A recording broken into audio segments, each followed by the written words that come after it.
Yeah. Wake up with coffee and sports. Sunrise glow, listen coast to coast. A flow like you know. Offensively, who made them? Oh, Patrick Mahomes. Sideline to sideline with plays to show. This network's got the spark. When you put up 300 yards rushing against someone, that you got your butt whooped. I feel like I would have liked to see Oregon, Ohio State in the semis, not the quarters.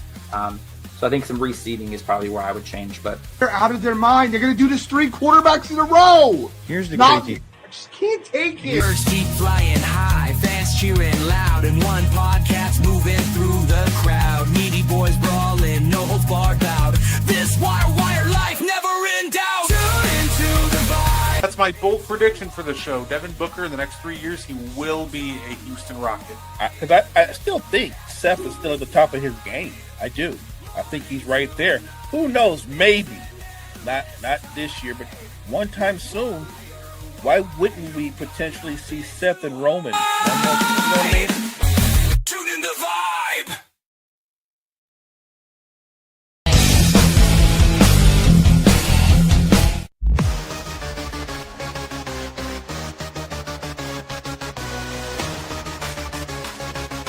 Party Reds, good setters. Got me on the mic now, let's spill the tea. Talking courtside dreams from history. Legends on the blacktop now and then. From Will to Steph, we hit it again. Better chimes in, let's go deep. Young blood's rising, can't skip a beat. Puppy prospects with fire in their eyes. Draft night suckers and hoop dream high. Wire to wire, bring the heat. Podcast magic can't be beat. Do better, but roll better. Or who cares? Trendsetters. What's poppin', y'all? It is your boy, Guard E3, and I figure, the NBA's back, so we might as well have a little fun and do a watch-along. Like I said, we're just going to be chilling today, watching some hoops, if you want to talk hoops, or if you have any questions about anything else. I'm really down to answer anything. All right, so here we go. Say Cade's going to take a difficult off-balance jumper. So here comes the Knicks. This should be a game that the Knicks win. Oh, gee, shoot it. Hit it. Bam. Oh, yeah, I think you overthought that one a little too much. Say this is a game that I think the Knicks should absolutely win. This is a game where the Pistons are out Isaiah Stewart and Jalen Duren due to suspensions from, fighting right before the All-Star break. Absolutely. Gotta love a good old-fashioned throwdown, though, so I can't even be mad at that. But they need an aggressive cat to take advantage of this undersized front court. Oh, here we go. Stepped on the line, out of bounds. Got a little 3-0. Like I said, what's going on, y'all? Like I said, I'm Guardy 3. We're going to have a little fun. We're just going to talk and watch some hoops. As we got a little Fontecchio drive and kick. Tobias Harris, 3. That's hard. Yeah, this is a really small lineup. Ooh. So here we go. Josh Hart's going to try to barrel his way to the basket. Good block. Let's see. I thought Duncan was about to hit that anyway. Ooh. Hart throws it down. 5-0. Ooh, all right. Knicks up to a nice little start here. Good take by B-Ball Paul. So here we go. We got a little, the Knicks off to a great start, 5-2. Oh, G's going to let another one rip, and that's off.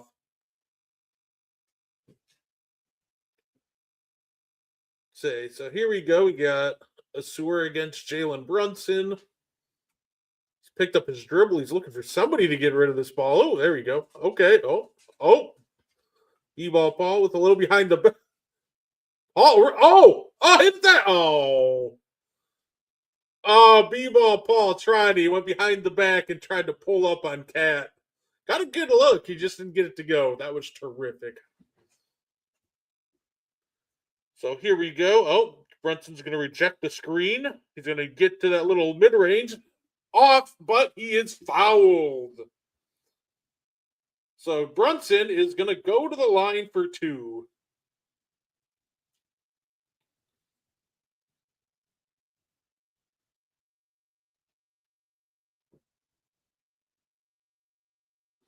So we got Jalen Brunson to the line for 2.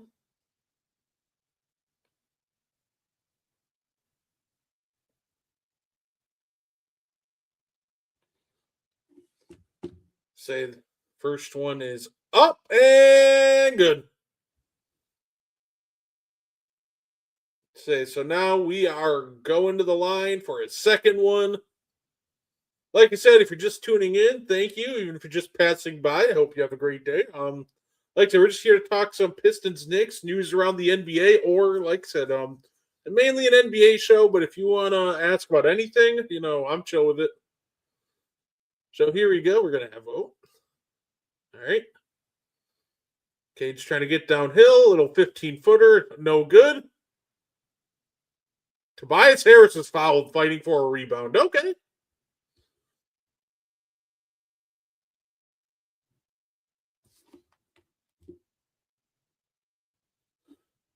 As we just got news, Steph Curry will be reevaluated in 10 days due to his persistent right knee injury. So it looks like in news around the NBA, Steph Curry will be out of action for a little bit as Cade misses a pull-up 3.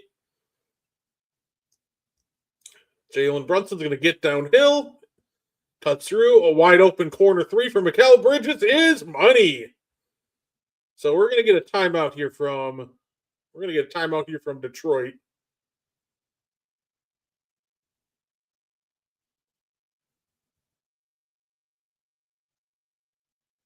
Oh, it stows on the line, I think. That's a 2. That's the Kevin Garnett 3 right there.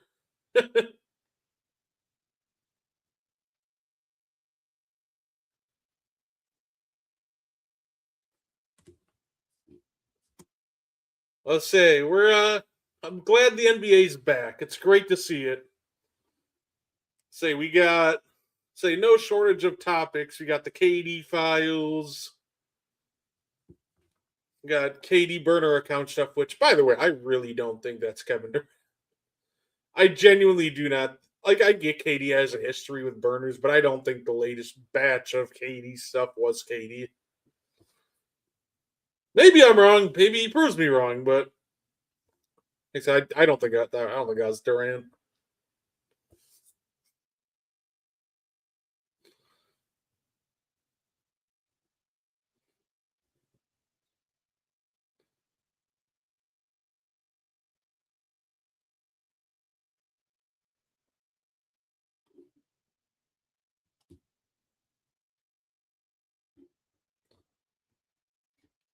So here we go.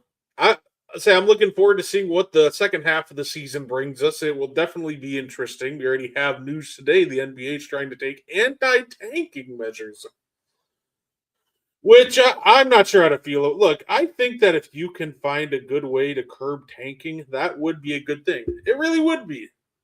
But that being said, some of the ways they're like trying to incentivize not tanking are just weird to me. Like, okay, say they're talking about lottery odds based on 2-year records, right? Like, that might change a little bit, but like the bad teams are normally bad for multiple years. So I think like I said, that might help a little bit, but I don't think it helps that much. And then there's the idea of freezing the lottery odds at the trade deadline or a later date. That's risky.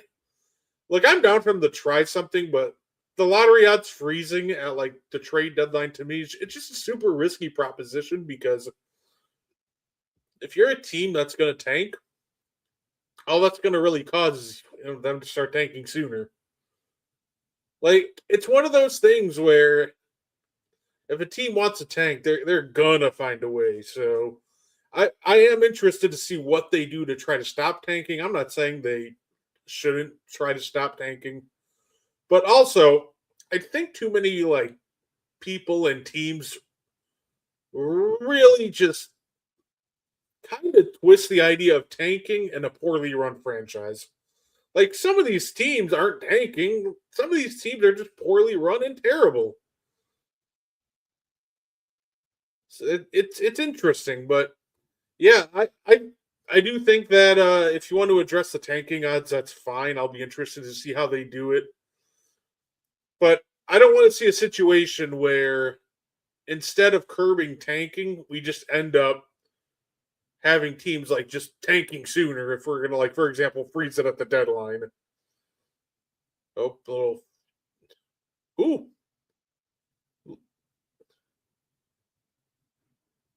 Say Detroit cannot get anything to go down right now. Wow, they're getting some good looks too. There's nothing's falling. Like Tobias just had a good look at the basket, like a little 10-foot jumper, and that didn't go. Here we go. Tobias gonna kick it back out to Cade. Gonna set a screen. They're trying to get Cade onto Cade, which they successfully do. Cade's gonna step it back, pull it, and it's good. Maybe that's what it takes. Get the lid off the basket. So we got a 9-5 game now. So let's see how you answer. How do you answer New York? You have Josh Hart set a ball screen for Jalen Brunson. Flip it to Cat. Gonna flip it to Bridges. He's gonna take Duncan Robinson off the dribble. Kicks it up to Brunson. Kicks it to a cutting Josh Hart, and it is. He couldn't handle the pass. It is out of bounds.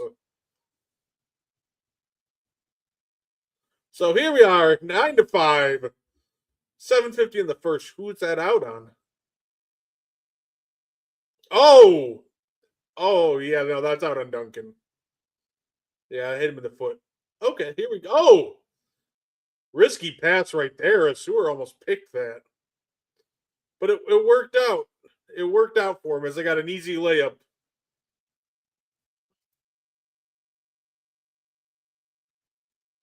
Have some shame against Detroit. This is like I said, to me, this is a game that the New York Knicks should win, with Detroit pretty much being out, with them being out Duran and Stewart. They're just missing a lot of big bodies down low. So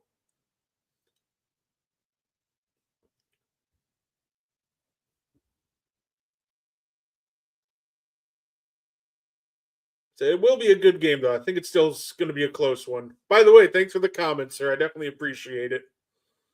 Shout out to Steve Dallas Cowboys. Cade's going to up and in. So 11-8, Detroit.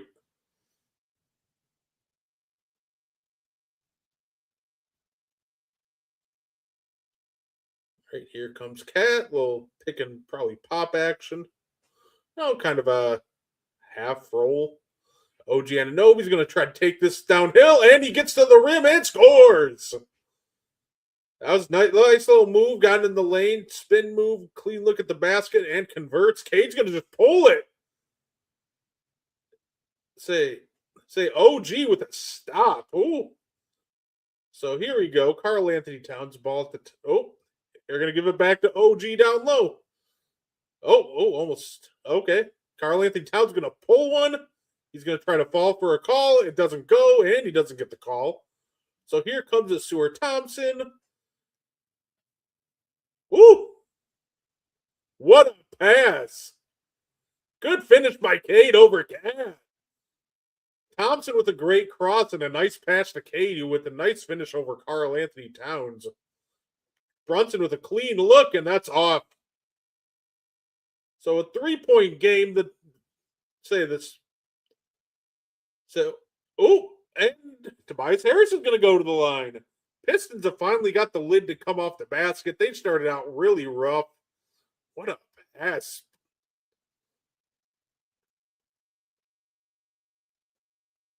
It split them. Good. That's like a nice little spin in the lane and finish by OG Anunoby. All right, here we go, Tobias. First shot is up and good.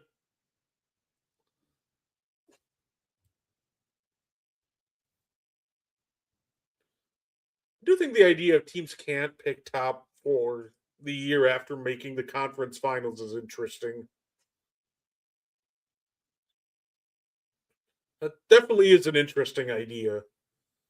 And let's see, and Tobias Harris' second one is up, and it's good. So here we go, 1 point game.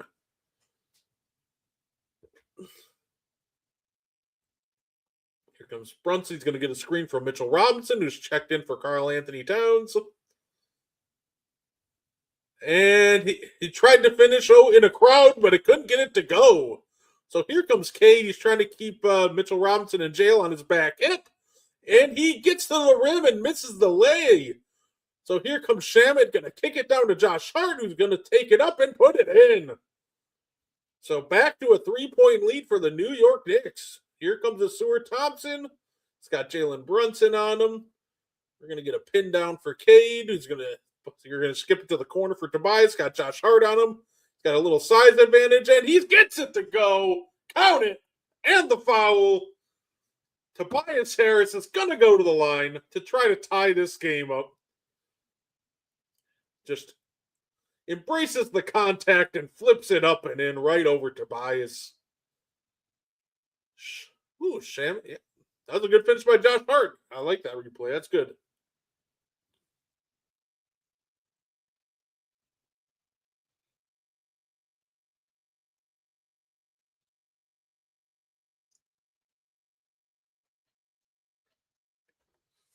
So here we go. Brunson, another Brunson Hart pick and roll. They're going to swing it over to Dwara.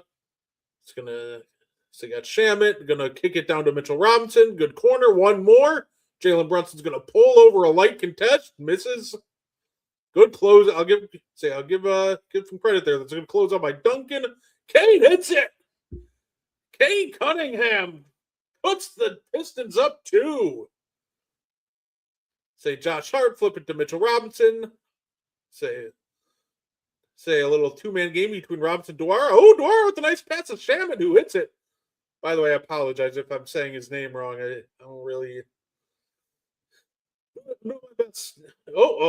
B-ball Paul blocking.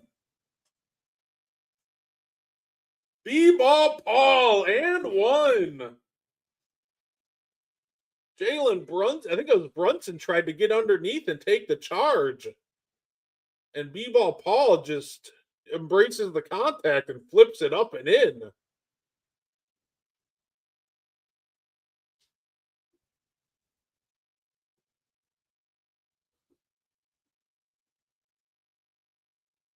So here we go. B-ball Paul to the line to try to make this a 5-point game. The Knicks are, I think they're still upset about that missed travel.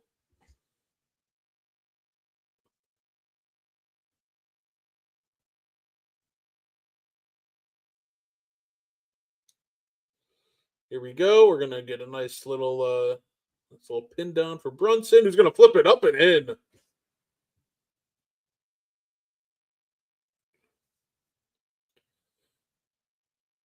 So here we go. Cade having a great quarter. As Cade has the ball in his hands again, he's going to flip it to the corner. And Seward's going to try to get inside, kicks it to the corner.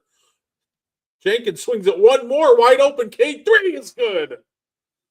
Cade Cunningham, 14 in the quarter. He is on an absolute heater right now. Oh. By the way, shout out to Dennis Jenkins, man. He's been having a great year for him. It's my underrated player of the week last week. And Mitchell Robinson, just too big, throws it down. Hey, what's going on, Reed? Yeah, absolutely. I figured the NBA's back. Let's do it.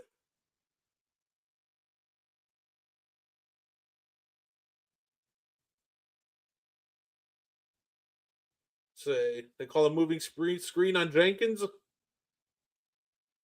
Yeah. Oh, yeah. He did not stop.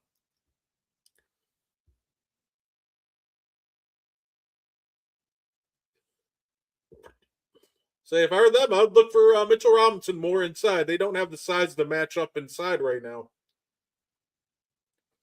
Josh Hart kicks it out. Here we go. Shamet's going to pull from 15. He missed, but he was fouled. Pistons are a better team without Isaiah Stewart. I think Isaiah Stewart's such an interesting player. He's a solid like depth bench big.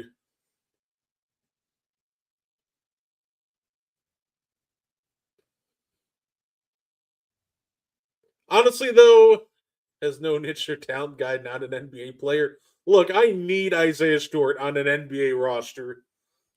I at the end of the day, it almost fits that he's on the Pistons. Like, there's nobody ready to throw hands quicker than Isaiah Stewart. So that's always fun. He's such a fun player to watch when he gets upset. You know what's funny though? Like, there's a version of Isaiah Stewart that I really liked, but that was 23 Isaiah Stewart where he's shooting 38% from three. The idea of Isaiah Stewart, like the floor spacer, is a great one. But no, step back, Cade. Yeah, no, he'll battle. He does his best, but yeah, like he's an oddball in the sense that we've seen him be like a quality NBA player before. But no, I think he's just a fine backup. He's a fake tough guy, Guardy. Hey, you know what? Oh, went for the lob, but missed. Two-man game now. Alvarado takes it up, and it's in. Hey, might be, but there's not many guys who crash out like he does, so. No, like I said, I think Isaiah Stewart's just like a fine, like backup quality player. I don't think he's a starting NBA caliber player. I think he's one of those guys that's like good enough for a roster spot. But I think he's just best suited as like playing against backups, unless he can figure out that three ball. Then that kind of changes things. Mitchell Robinson, nope.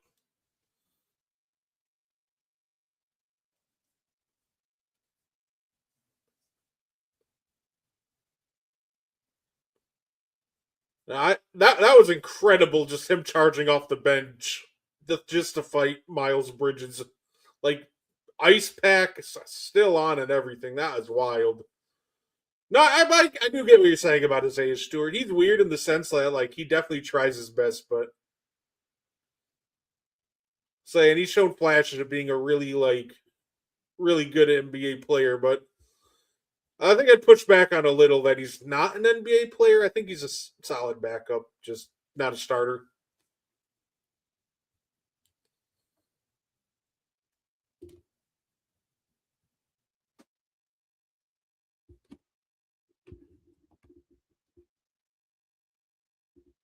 Say, I'm looking forward to seeing how this game plays out, though.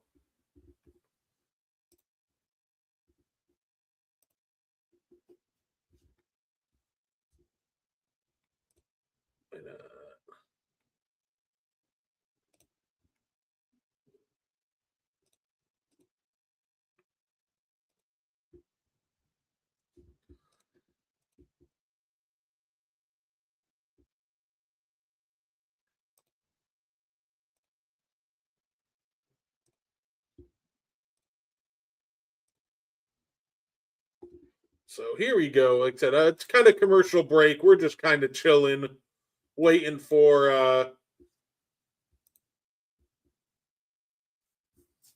waiting for it to come back. Like we're watching some. Where's this?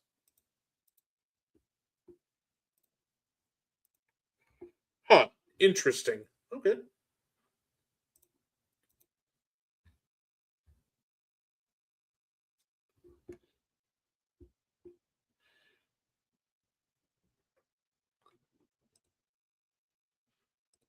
Let's see. Where are.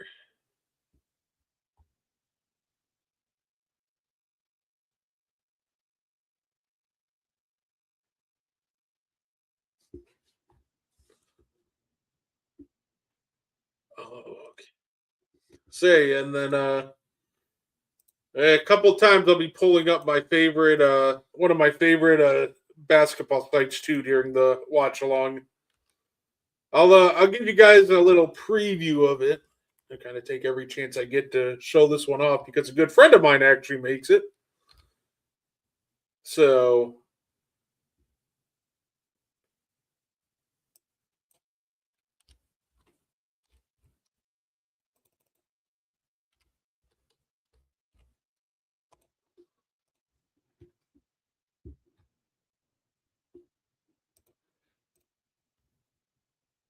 I thought I'd bring up a fun little Isaiah Stewart shot chart. By the way, if you want to check out this site, like I said, a friend of mine made this. He's a really big basketball fan, so he made this site called Court Sketch, where you can just look up a lot of different cool stuff. Like obviously you can pull up these shot charts, but the cool part about, like, for example, these shot charts is they go all the way back to 1997. So pretty much the start of all the play-by-play. So, like I said, it's just like cool little things. Like, you ever wanted to know what Michael? Just watch me struggle and just, like you said, you want to see what they shot back in 96, 97? Look at that! Oh, all that red. Actually, say very good on pretty good numbers from behind the arc. Say it's just right here is a little rough, but that's all right. Rim numbers are kind of surprising, but I guess they were so loaded up at the rim on them. That's why these mid-range numbers are higher. But yeah, no. If you ever want a good site to check out some NBA stats, definitely check out Court Sketch.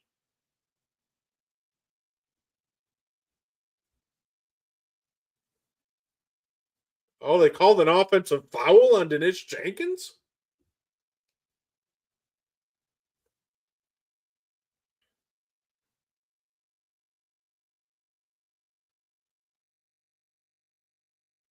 Say, yeah, I wouldn't waste a challenge. I'd just let it go. But all right, well, you know what? I'm always okay with rewarding guys for verticality, but that's 3 on Jenkins already, so he's not playing much the rest of this half.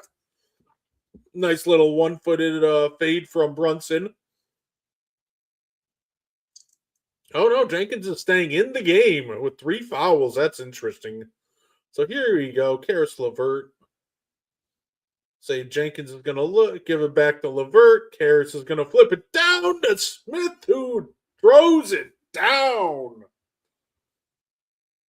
Say great ball and player movement.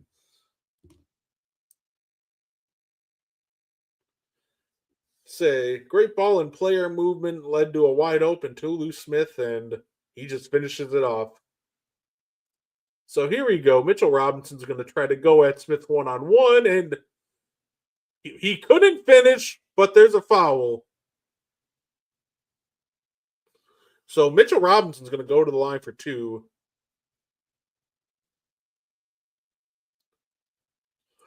I like that. Get your shoulder into him, create a little separation, stop, pop, hit that little fade.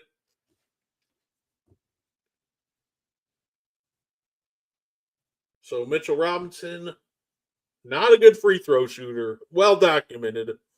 He's a little rough on that end.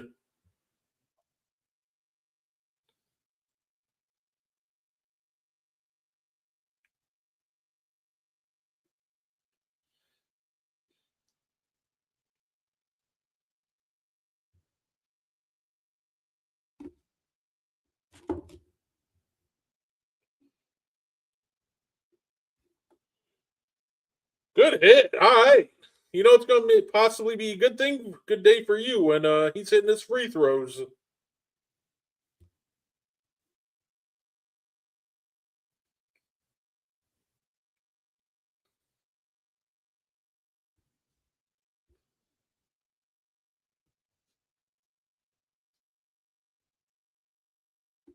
Good block by Robinson. Oh, they called an illegal screen on Alvarado.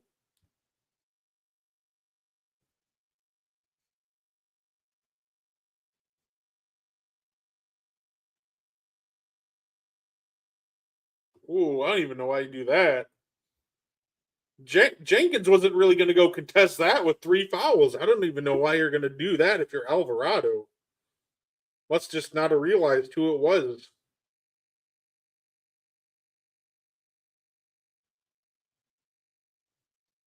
It's all like I get the idea of what he was trying to do, but I wouldn't have worried too much about doing that, especially with Jenkins being the guy down there.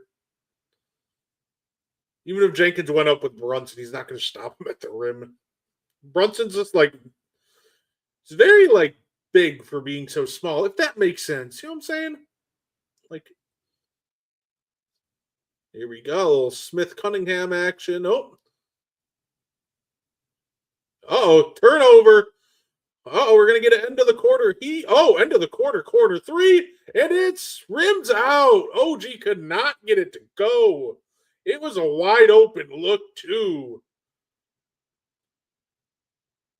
So we have a 28-26 game.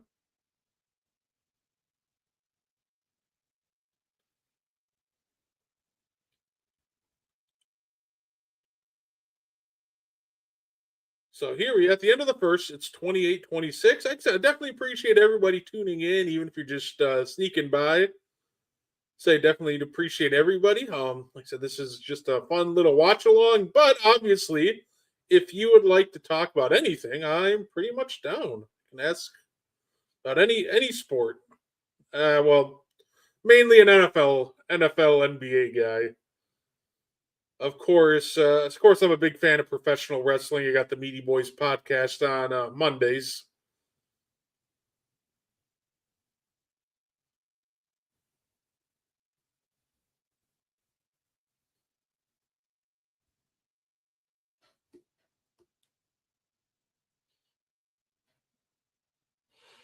Saw news that Amen Thompson is eligible for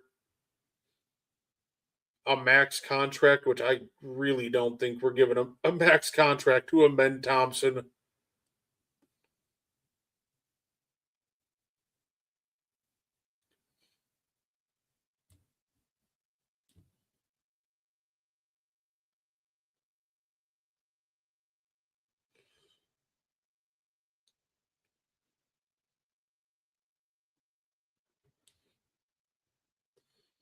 So here we go. I'm excited to see how this game plays out. It's a fun first quarter. Good back and forth.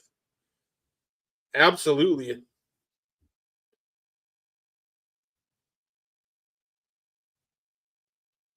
So they were just waiting on the game to come back. Got some commercials. Fun. Like I said, that was a really good look that they got from OG Anunoby at the end of the first, and he just could not get it to go.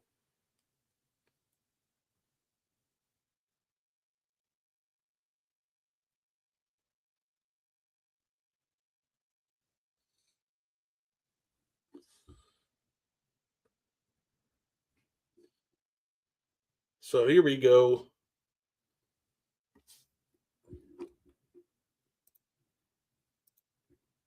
Like I said, just hanging out.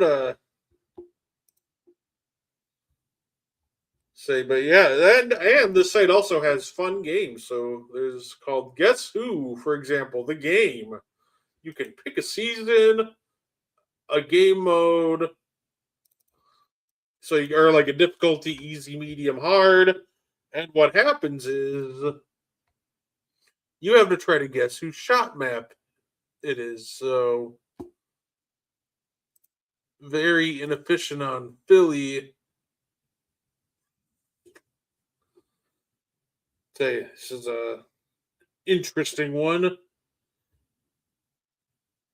But now let's say I'll just throw a name out there because I'm just kind of going for an example here. So now let's say you want to guess VJ Edgecombe. Even though I'm like 90% sure that is not the right answer. Don't even let me. Yeah. You know, I'm just gonna type in Maxi. I know it's not the right answer, but and then that's how it looks like. Oh, your guess, Maxi. Correct answer, Kelly Oubre Jr. So, like I said, you can also play fun games to kind of challenge yourself on there too. As we get back to the game, So here we go. The B-ball Paul's got the ball. Gives it to Ron Holland inside with a nice finish.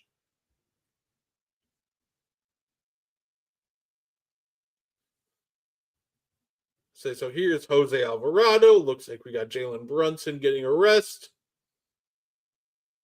They're trying to run action for Bridges. Ooh, old age. Ooh. Alvarado takes it to the rim and finishes. Let's see what answer we got for Cade. Oh, okay. Cade's going to use the screen to shake off Mikal. Passes inside to B-ball Paul. One more. And a foul.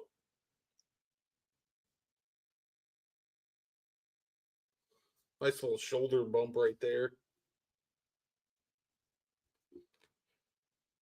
I think, is Javonte Green going to line?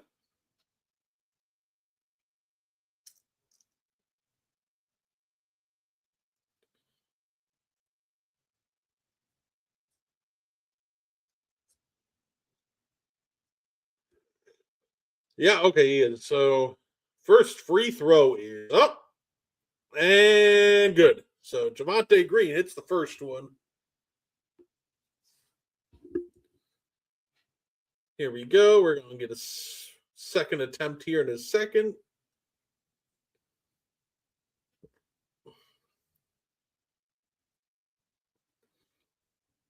And it's good. It feels like there's just a lot more ball and player movement right now for Detroit. Not like, I guess not a lot more, but yeah, it just feels like we're getting. Oh, Alvarado's going to get into the lane and good finish.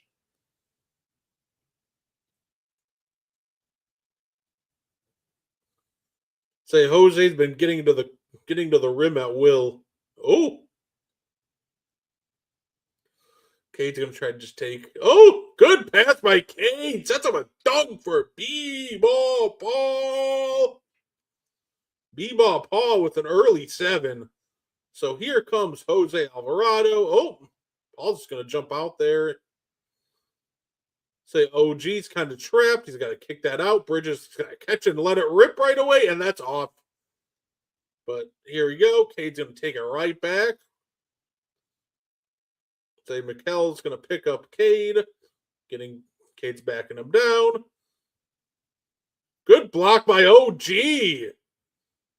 And OG's going to get rewarded by the finish on the other end. Cade just had no idea OG was there, and then he also got the nice leak out. So here comes Cade again. He's going to go right at Mikal Bridges.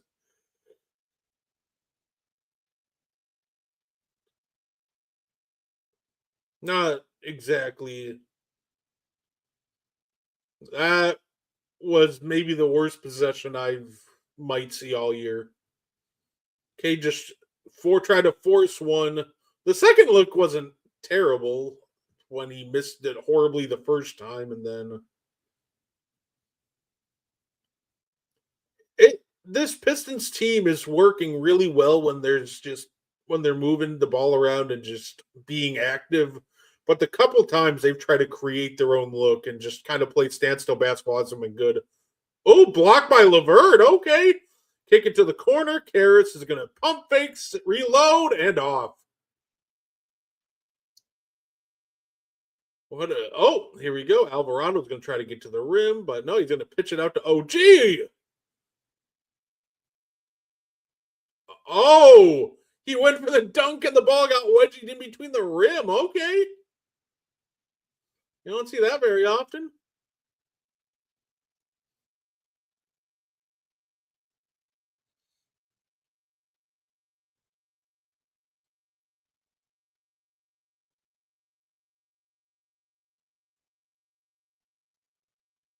So now we're going to bring the ball at.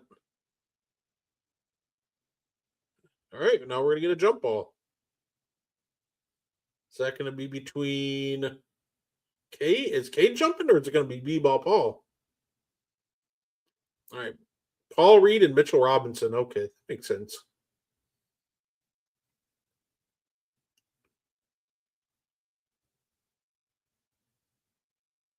Oh, okay. Oh no, it's okay.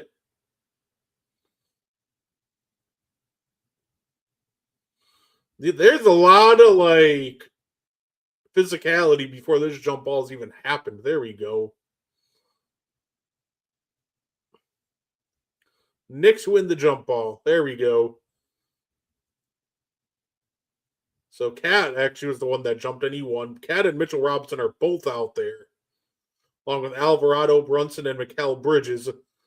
Looks like Cat wanted to ISO, but he got the ball poked free. Cat's trying to work the ref right now. And out goes Javonte Green. In comes Tobias.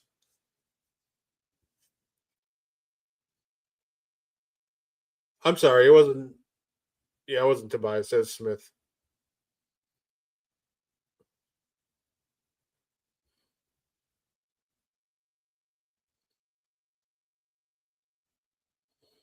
So Cade's gonna try.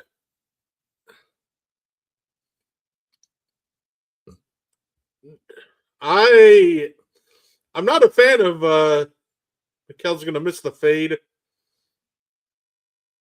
There's a lot of contact. Cat's gonna go to the line. Yep. I'm not a big fan of what Cade's doing right. I just try to force the issue too much.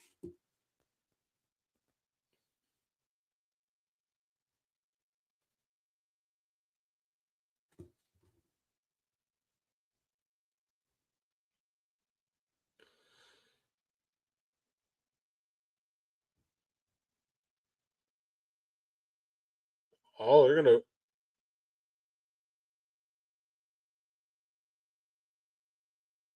Yeah, Cade's not happy. He thought he was fouled. Nah, it feels like so once again, it feels like with Cade, he's just forcing the issue too much right now. Earlier in the game, we saw a lot of ball and player movement that was working really well, but these last couple possessions has just been Cade trying to go in and get a bucket. And when you're going against Mikal Bridges and OG Anunoby, it's just better to move the ball at that point because it's just not easy to go at those guys one on one.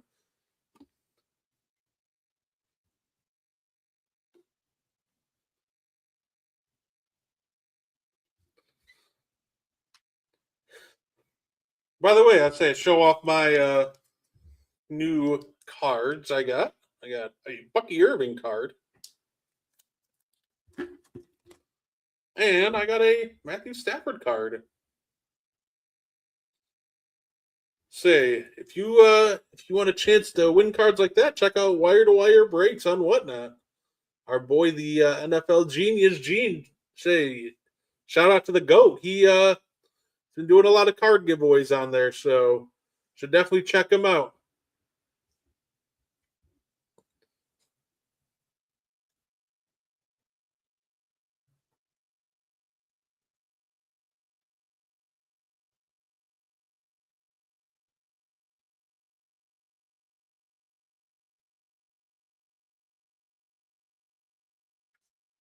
What is this commercial?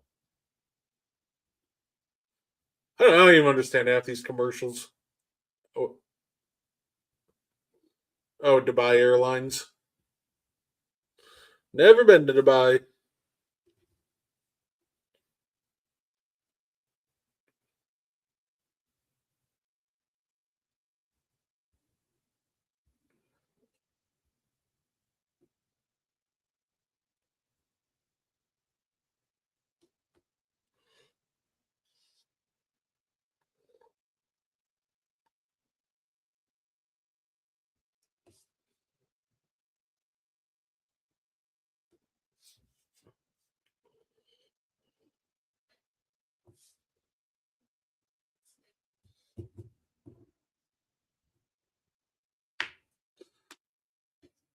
Say it.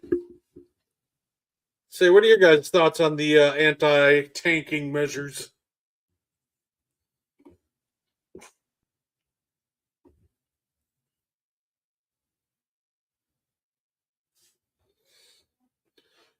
I do like Alvarado. I do like Alvarado. He's already been very impactful. Jeremy Shohan's a very good defensive player. I think he can definitely help on the defensive end. But like with how rough he is on the offensive end, I'm curious on how much run he's going to get in like really big games if there's no foul trouble or injuries.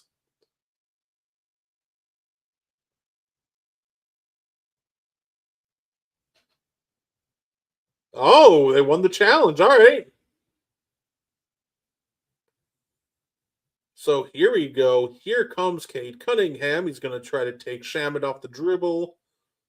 Oh, between the legs action, kicks it to Tobias, flips it over. Oh, here we go. Oh, Alvarado poked it free. I thought he just lost it out of bounds.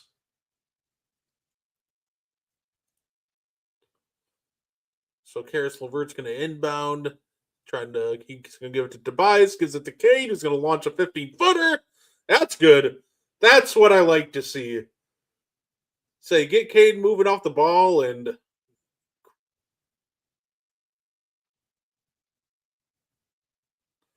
NBA will sell the team to a new one. Yeah.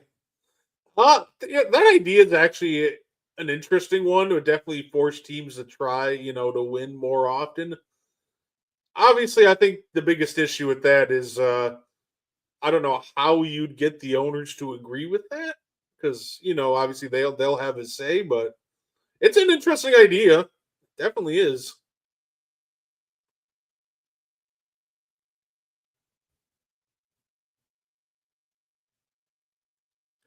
I guess my question is, what would the win number be?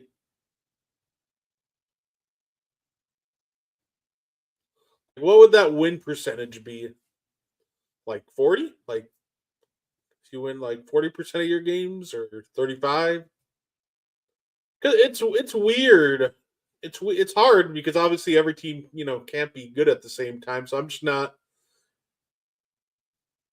it's one of those things where maybe like a sweet spot for an idea like that would be like just win at least 40% of your games.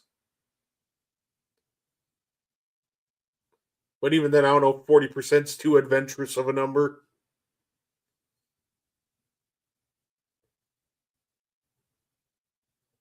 Well, Mitchell Robinson's going to kick it to Shamet, who's going to he's going to probe for a minute. Shamet's going to draw the foul.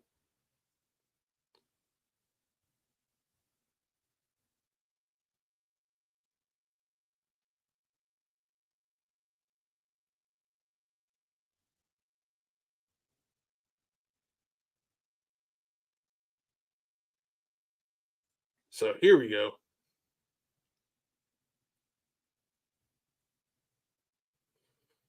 Teams can all get lottery picks 2 years in a row. Saying no, that's an interesting idea. You know what's funny though? I think I saw another idea which I thought was interesting to help teams kind of get out of mediocrity and help them to continue to improve. And it was kind of incentivizing making the play in. And it was, I forgot who said it, but it was somebody threw out the idea if you make the play and you get an extra mid level exception to spend, which I thought would actually be a fun idea. I don't think making the play is a bad thing. I think the problem is teams get perpetually stuck there. So I think if we're not going to eliminate the plane, which I don't think Adam Silver is going to do. I think maybe just kind of 180 and, good pass to Stuart Thompson. But I think maybe like incentivizing the play-in teams with like an extra, like I said, with an extra exception to spend. I think that would be a fun idea.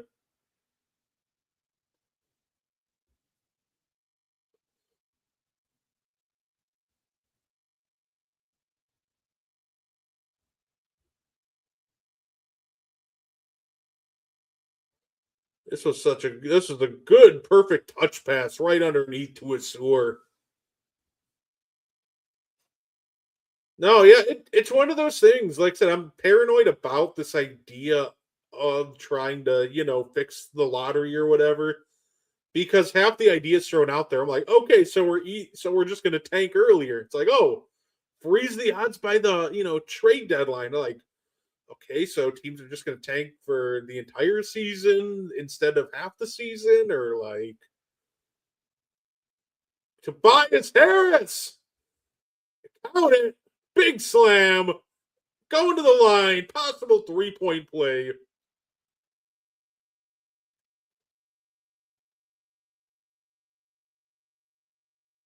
I just fell asleep.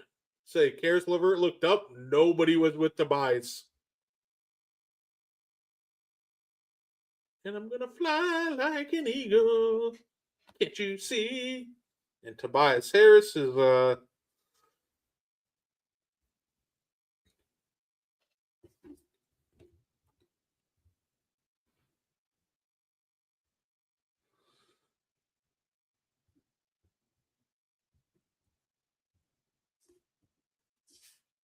say, here we go. We got a little Josh Hart, Jose Alvarado screen game. Brunson. Good finish by Mitchell Robinson. Too big. This is a really small lineup. Holy cow. I'm not even sure. Dennis Jenkins is going to take it, flip it over to Tobias. Oh, nice little.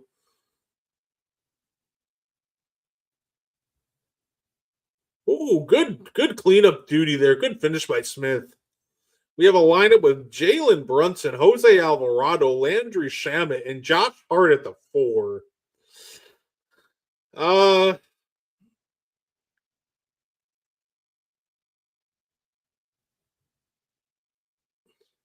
No basket.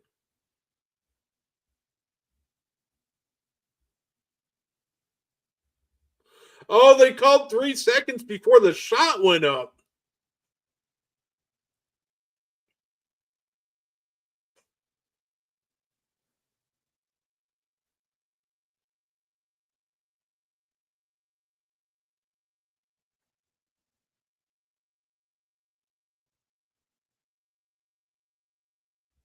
Oh, wow. Lazy inbound. Jose Alvarado with the steal, but Josh Hart misses the layup. Say, Seward's going to take it strong, but he loses it going up. We got the Knicks on a break. Josh Hart is going to fake like he's going to shoot it. We knew he wasn't pulling it there. Brunson's going to get downhill, and that shot's off the mark.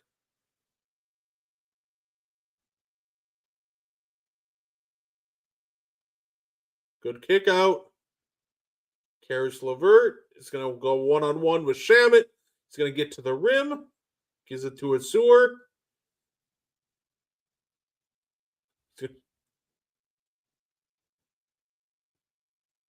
Tobias, quick release. That's good. Good hit by Tobias Harris.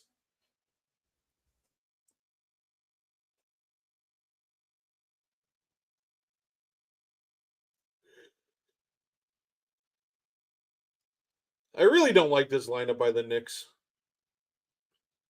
As Shamet's going to get a 3 that's short. Alvarado's going to let one rip off. Because Jose Alvarado is not has never really been a knockdown shooter. I thought they called another one on Jenkins for a second. Josh Hart's not a knockdown shooter. Obviously, Mitchell Robinson can shoot. Like this is just a very small lineup that they can all get to. They can get to the rim, but there we go. Now they're mixing it up. So now we got a 6-point Detroit lead with a chance to add on. So we're gonna give it to Jenkins. Duncan kicks it to the corner. Tobias can't get it to go. Rebound Cat. Here comes OG. Gives it again to Cat. And he throws it up. It goes in, but they're going to say the foul was before the shot. It was very clearly before the shot.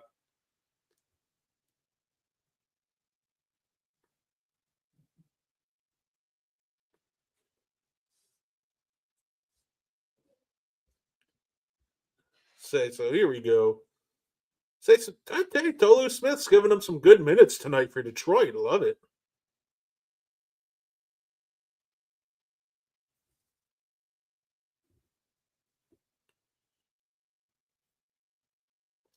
So here we go. Cat's gonna try to hand it off with the Brunson, but Thompson denied, so they kick it to Bridges. Bridges is gonna good little midi. It's good. We'll give it to Mikal. That's a good shot. That's a good hit. That's his spot. So here we go. Denise Jenkins is gonna. Oh, Asur was not expecting the ball. It's a turnover. Here comes Hart. Brunson's gonna think about shooting it. Probe the defense. Now everything's set. Say Brunson's going to take it right at Jenkins. Oh, OG with the little ball fake. It's a blow by. He takes it to the rim and he gets fouled. So OG's going to go to the line for two. It's a 45-41 game.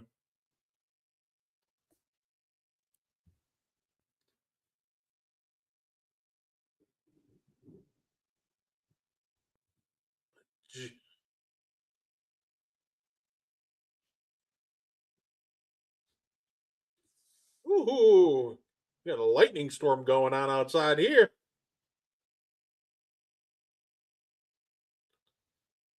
Oh, Blake Griffin.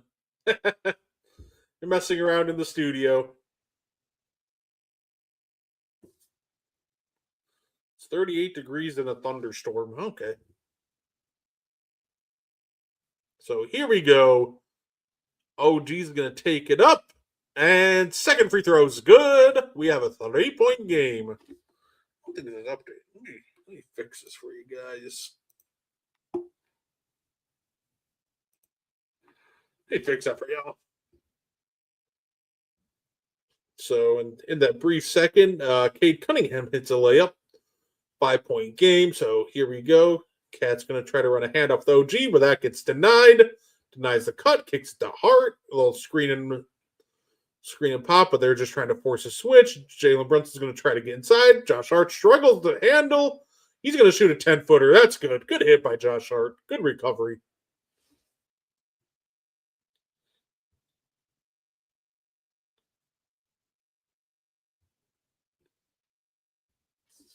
So here we get Brunson on Cunningham. Cade's going to get to that little 10-foot spot, elevate right over, and he knocks it down. So that was a good take. I like that take from Cade. Brunson's going to try to answer back, but he can't get it to go. But Cat with the offensive rebound and throws it down with authority. Here we go. Cade's trying to back down OG. Oh, and he's going to draw the foul, go to the line for two. He's actually getting like good positioning. Like he's backing down OG and Mikal pretty well. Obviously, the main difference is they're just so long that they can still contest the shot once he gets them down there. But that time he was able to draw two.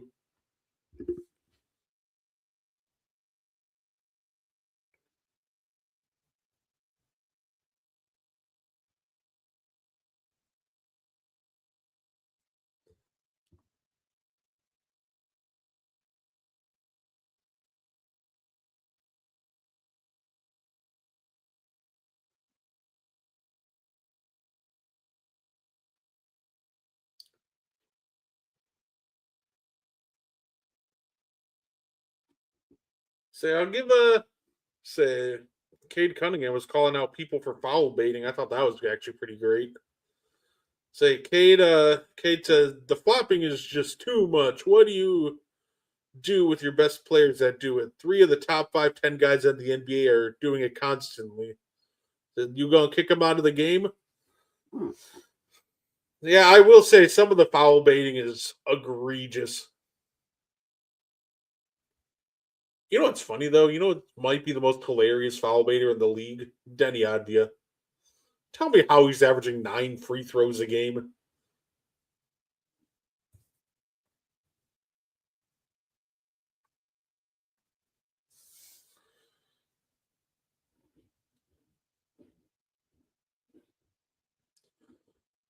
Say, I will say though, Cade. Say Cade doesn't try to bait for calls. Like it's funny because he's like just out of the top 10 in free throws attempts per game, but so he tends to get a lot of his, the old fashioned way because he's just very aggressive going inside.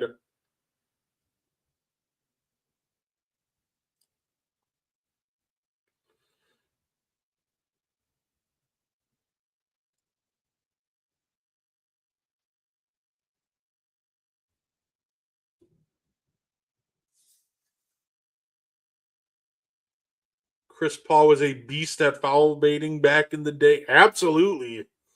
Chris Paul maybe had like my favorite like foul baiting ever when he would always do he'd do the rip through. He'd wait till you got your hand in there and immediately rip it through.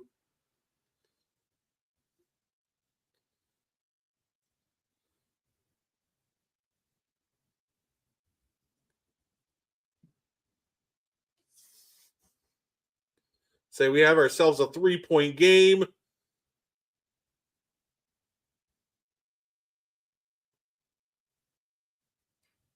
Say they should name that move after it. Yeah. No, that's fair. Say I think my favorite player who has a move named after it by far is Marcin Gortat. Say the Chris Paul bait CP free throw. Hey, that'd be a good one. That's a good one.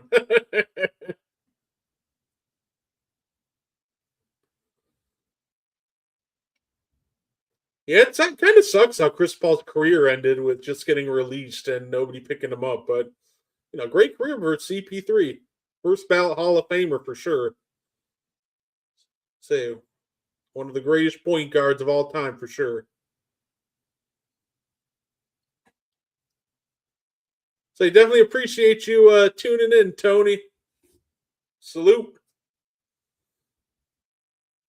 And by the way, if you're all in, you got to check out Tony on the Sports Report on Wire to Wire Podcast Network.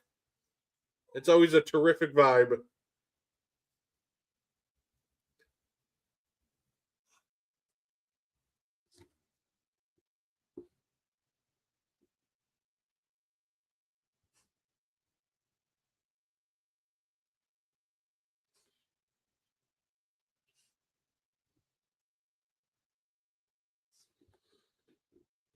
No, Chris Paul still gets in regardless.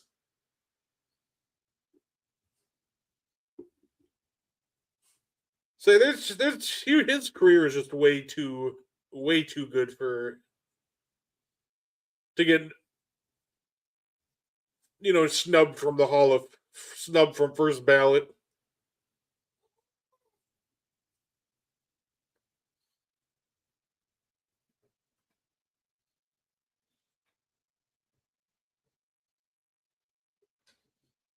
By the way, if anybody is watching on Facebook and has a Discord, that link I posted in the chat is for the Meaty Boys and One Podcast Discord page. So, say if you're on Discord and you want to join our page, or say join the page that I run. Now, I'm always looking for new people to have conversations with. I'm posting on the Wire to Wire YouTube too. But no, yeah, he at the end of the day with CP3, he's going first ballot for sure. He's the guy that even though he never won a ring, he's very much so a winning basketball player. As Cade Cunningham hits it right over Jalen Brunson. He's up to 22 with that half. What a shot. Josh Hart's going to cut. He's going to... Oh, good hands by Thompson. Cade's going to try to get downhill, kick it to the corner. Duncan Robinson, open three. That's good.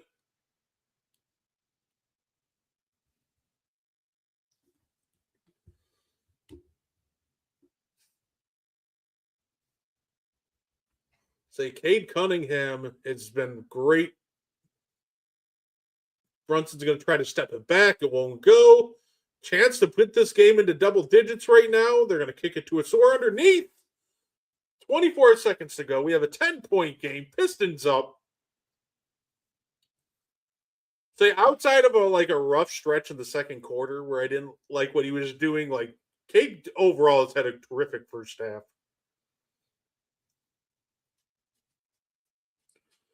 So here we go. Bridge is gonna shoot a 3, and that's off. And it will do it for the first half of this game. We have ourselves a 10-point game. 58-48.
Say so. 10-point lead at halftime. But yeah, no, we like I said, I got a podcast. Discord server for the N1 podcast and Meaty Boys podcast. But I also have a kind of a spot to talk about everything, wrestling, non-sports stuff. Definitely. If you just want to come and hang out, obviously at the end of the day, I'm gonna just try to get a little something going, build a community, and just have a little fun. Debating if I want to do another giveaway for March Madness coming up. Might try to get a prize or something for that, or have a little contest.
So here we go. Getting stared down by my dog right now.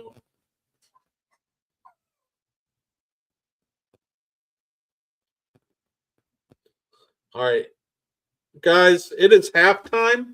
What I'm going to do is I'm going to take a couple of minute break so I can let this little dork out. So I'm going to run the intro, but you can also see some of the shows that we have on here if this is your first time tuning in. And I'll be back in about 2 minutes. All right.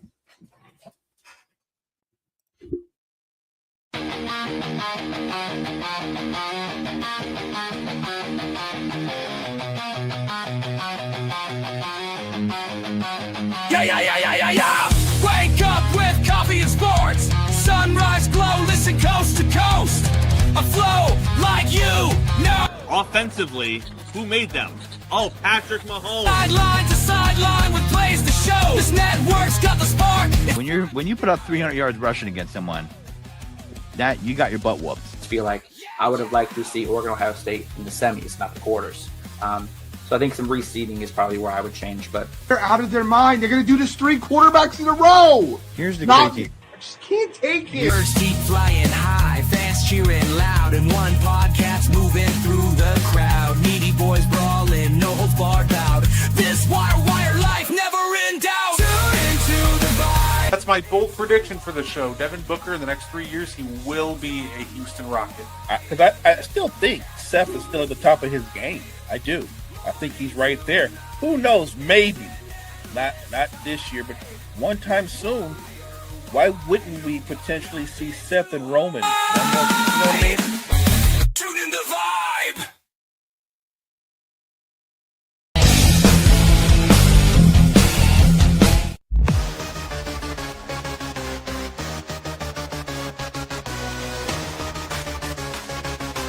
Warning reps, good centers. Got me on the mic now, let's spill the tea. Talking courtside dreams from history. Legends on the blacktop now and then. From Wilt to Steph, we hit it again. Better chimes in, let's go deep. Young bloods rising, can't skip a beat. Puppy prospects with fire in their eyes. Draft night suckers and hoop dream high. Wire to wire, bring the heat. Podcast magic can't be beat. Do better, but go better. Or who cares? Trendsetters.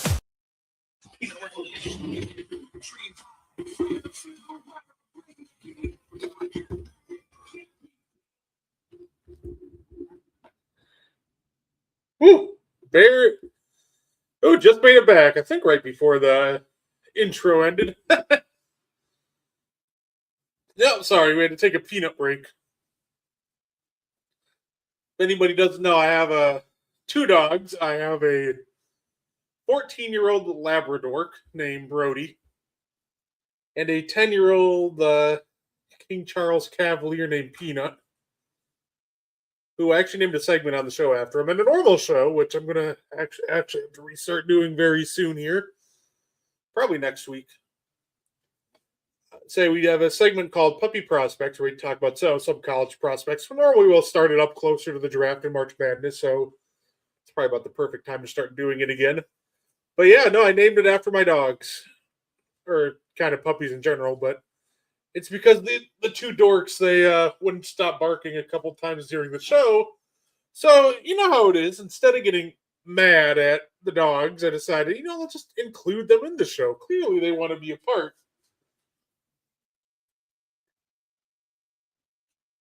So, I don't know. So, Brody is currently do not disturb. He's in his bed right now.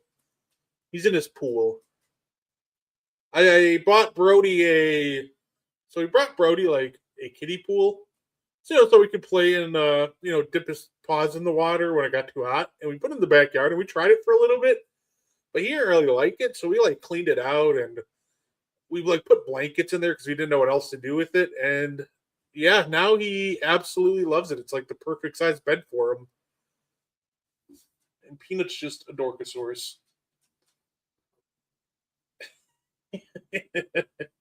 Getting stared down again.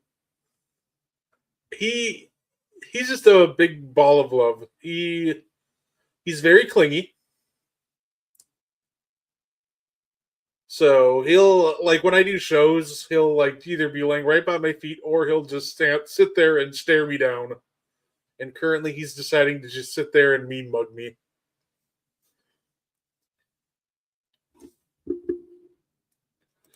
Second half of the NBA watch along. Mo, better. How you doing, Mo? Hey, what's good, Brett? What's good, man? How's it going? It's going good. Like I said, decided to have a little fun, do a watch along. It's currently 58-48, Pistons over the Knicks. Yeah, I caught a little bit of maybe the last 5 minutes of the second quarter. Unfortunately, if you're a Knicks fan, even without Beef Stew, even without Jalen Duren, the games are playing out very similar to the previous games. it might be just as simple as the Pistons are just a bad matchup for what the Knicks do. I think that might be it because before the game, I was like, this should be a game that the Knicks win. That the Pistons are missing like all of their bigs, like, but now like B-Ball Paul's put in good minutes, Tolu Smith's put in good minutes. Like this team just gives the Knicks fits. Yeah, and I think they have the confidence they have the same confidence versus the Knicks as the Spurs have versus the Thunder.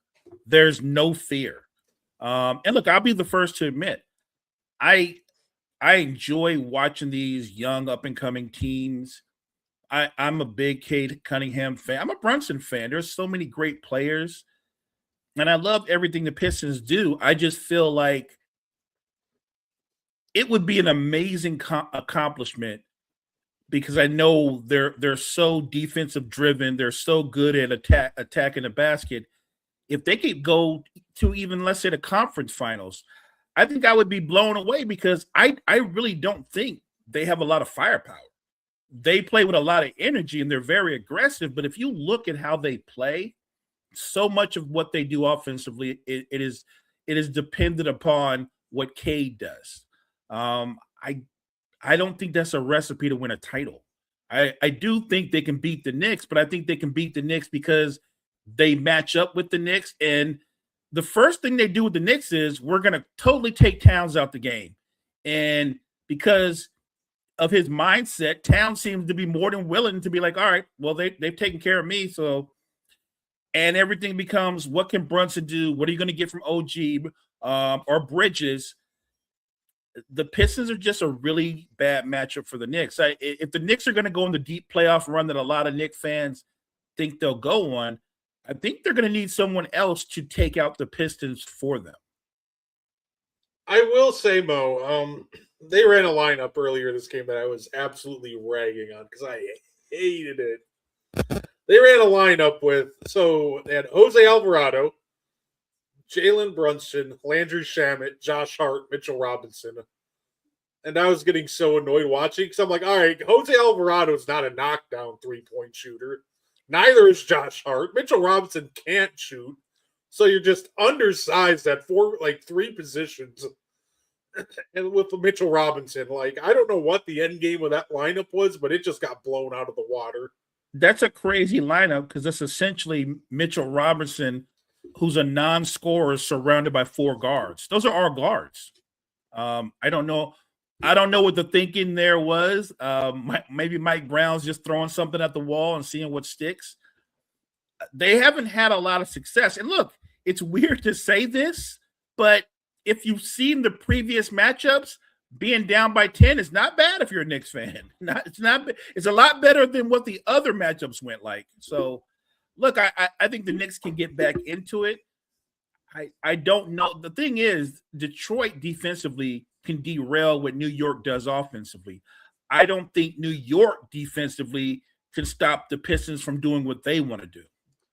I think the Knicks are just too stagnant a lot of the time. It's when you're going against a physical defense the Pistons, you don't really just want to straight up ISO them because you're playing right into their wheelhouse. Right. When the Knicks are running a lot of two-man action and getting the ball moving, there was a 3-point game. It looked great, but the minute they all of a sudden started trying to run OG ISO, Cat ISO, then everything just started getting mucked up because this is the physical defense that wants you to ISO against them. So, and they're just going to load up on the help side and force you into tough shots. I think the Knicks right now just got to focus on how do we get ball movement and player movement back into the mix of things. Just got to knock down a couple threes and they're right back in this thing. Well, look, what you just said is so spot on. You can't beat the Pistons playing iso ball. Let's start there. They're too good. They show and recover too fast. They attack screens. You got to, like you said, ball and body movement. Make the defense react to what you're doing, not the other way around. Yeah, Cade's been terrific this first half. There was a 3-minute stretch where I got confused at what he was trying to accomplish, but he bounced back really well. Overall, great great half. There's like a 3-minute stretch where he's just trying to force things over like OG and Mikel, and it just slogged everything down. But as soon as he got back to just distributing the ball and picking his matchups, then he was back to cooking. Last couple times down the court, he just found Jalen Brunson and shot right over him. Yeah, that's a tough matchup for Brunson for sure. Wow, I saw a really good question. I'm sure you already answered it. Does CP3 miss first ballot? No, he's first ballot. You can't be an 11-time. He's an 11-time All NBA player, 12-time All Star. Like in the history of basketball, I don't think there's been a person who's been an 8-time All Star that didn't walk in first ballot. So he's gonna walk in first ballot. My only problem is you see some of the crazy stuff people say on social media. We do this all the time. When a player retires, we go back and we look at their career, and then we say give them their flowers, which I 100% agree with. But then some people go too far and they overrate them.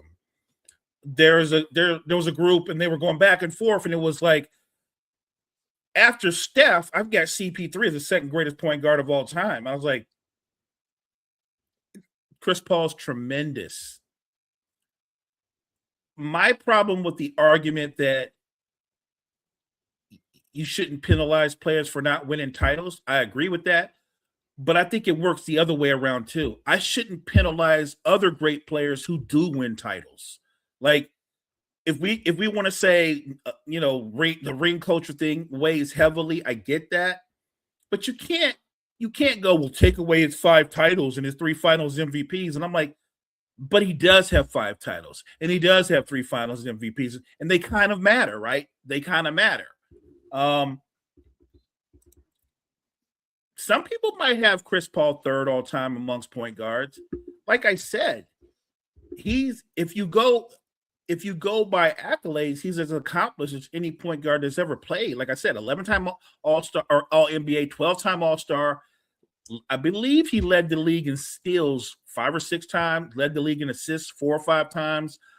All-NBA defender like 8 or 9 times. Like he checks every box. But to say he's the second greatest point guard of all time, yeah, I can't go there. Look, I can't even go with the notion Steph's the greatest point guard of all time. Steph's terrific, and I'm okay if you want to label him a point guard, but he can't be the greatest point guard of all time when he wasn't even the primary ball handler on his own team. We joke about it, but the primary ball handler is Draymond. Steph's the secondary playmaker. He can't be the greatest point guard of all time. He's a terrific player. I can't do that. I will say with Chris Paul, I think if you want to say he's like one of the 5 greatest point guards of all time, I don't really have a problem with that, because if you want to tell me that he's better than someone like I've seen people put like John Stockton in their top 5. If you want to say he's better than John Stockton, I'm not going to argue that. No, I'm with you. Say like if you want to make an argument he's better than someone like Isaiah Thomas, that's close, but like I'll listen to it. But once you start saying he's better than like Steph and Magic, well, I kind of stop listening at that point. Like, those two are kind of undisputedly like the 2 greatest point guards of all time. And then, which is where I'm at. And I like what you said. If you want to tell me that you have him ahead of Isaiah Thomas, I'll listen to that conversation, because I think it's a conversation. Even if I still would have Isaiah Thomas over him, I don't think that's a crazy notion that he would be third all time. That to me, or even if you just say top 5, that to me is acknowledging how great he is and not penalizing him for not winning a title. You know what I mean? Like that, I think that is acknowledging how great he is. So at a minimum, I've got him top 5, but I'll listen to the back and forth about Isaiah. So the argument they were making is, well, he's got a better handle than Magic, and he's a better shooter than Magic. Those are both true. Those are factual things. And obviously he's a better defender than Magic. That's true too. But that's like that 2-way argument. I did something because I was testing where people were at, and I put out better basketball player Ray Allen or Klay Thompson. And in my head, I thought Ray Allen was the better basketball player, but the argument that I thought people were going to make was Klay was a two-way player, right? Which he was. The problem with him being a two-way player is, though, it's not like he and Ray Allen are really close when it comes to what they do offensively. Ray Allen was a number one option for almost all of his career. When he went to Boston, that's when you can actually say, like, that Ray Allen essentially was Klay Thompson, but that was past his prime Ray Allen. The very best version of Ray Allen is better than the very best version of Klay Thompson. No, absolutely. You know what I mean? So if you take away Magic Johnson's 5 titles, okay, take away the 5 titles and the 9 finals appearances. What are you left with? You're still left with a 3-time MVP. You're still left with a guy that led the league in assists 4 or 5 times, that led the league in steals 3 times. That is a career 19, 11, and 7, shooting over 50% for his career. And this is a career that we all know was actually cut short. I can't say you're better than someone just off the fact that you got a better handle. The better bag argument can be true, but it doesn't mean you're better by default. Joe Johnson has a better bag than most guys in the Hall of Fame, but I'm not going to put Joe Johnson ahead of most guys in the Hall of Fame. I don't even know if Joe Johnson is going to make the Hall of Fame. And I'm a fan, but I wouldn't look at Joe Johnson and go, he's a lock. I don't think Joe's a lock. I don't think DeMar DeRozan's a lock.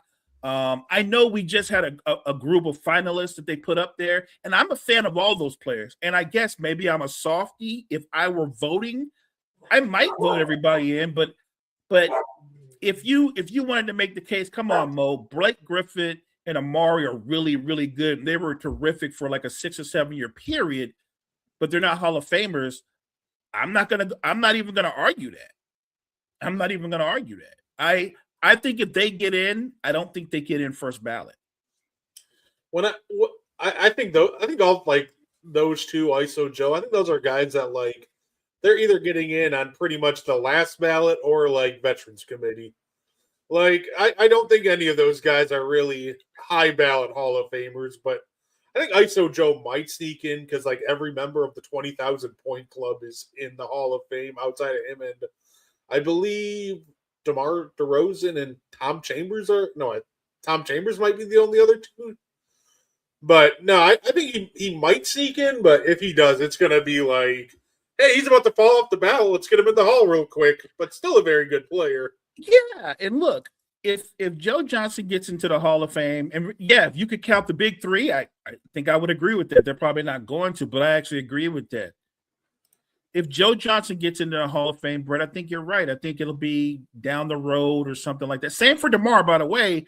But if he gets in down the road when we're having a conversation, all you're going to remember is that's Joe Johnson, Hall of Famer, right? You're not going to go, there's Joe Johnson, the guy that it took 30 years to get in. They're not going to say that. They're just going to say Joe Johnson, Hall of Famer, the same way that the NFL Veterans Committee finally put in Roger Craig. That was, I mean, talk about a long wait. So look, I'm not on the committee. I'm fans of both Amari and Blake, but objectively, I think the NBA needs to be a little bit more stringent on what they call a Hall of Fame career. And I know they've bent the rules a little bit for European players. I would like them to be a little bit more stringent. I think Joe, Amari, Blake, DeMar, I kind of feel like they're all in the same boat. You know what I mean? Like, yeah. I think they get in, but I would be stunned if they get in first ballot. They'd almost have to create like a second Hall of Fame at this point if they want to do that, like the Basketball Hall of Fame and the NBA Hall of Fame. Which is what I've been screaming for forever. I think the NBA needs to have an NBA Hall of Fame, and then you can truly separate careers and be a little bit more strict on who's in the Hall of Fame. Like the Basketball Hall of Fame is very broad because you can get in if you had an incredible college career. They'll put you in if you had a great college career and a so-so pro career because they'll talk about your contributions to the game or whatever. That's how Grant Hill got in. That's how Ralph Sampson got in. I'm not. This isn't me saying I don't think those guys are deserving. Under the criteria now, what they do, I see why they get into the Basketball Hall of Fame. But if it were the NBA Hall of Fame, they wouldn't have got in because you would have said their careers were cut short. I doubt they get in, especially Sampson. I think he was nice for like a 3-season run, and then the injuries hit, and he was never the same. Grant Hill at least was a 7-time All-Star before he was done, before the injuries ravaged his body. I love the idea of a Basketball Hall of Fame. I really do. They're probably not going to do it, but I would love the idea of a not a Basketball Hall of Fame, an NBA Hall of Fame. You can separate. We're talking about your NBA professional career and what you did in it. Were you Hall of Fame worthy? No, fair enough. OG smoked the lob. Oh, chance to tie the game. Duncan Robinson, 5-point swing. Duncan Robinson hits the 3.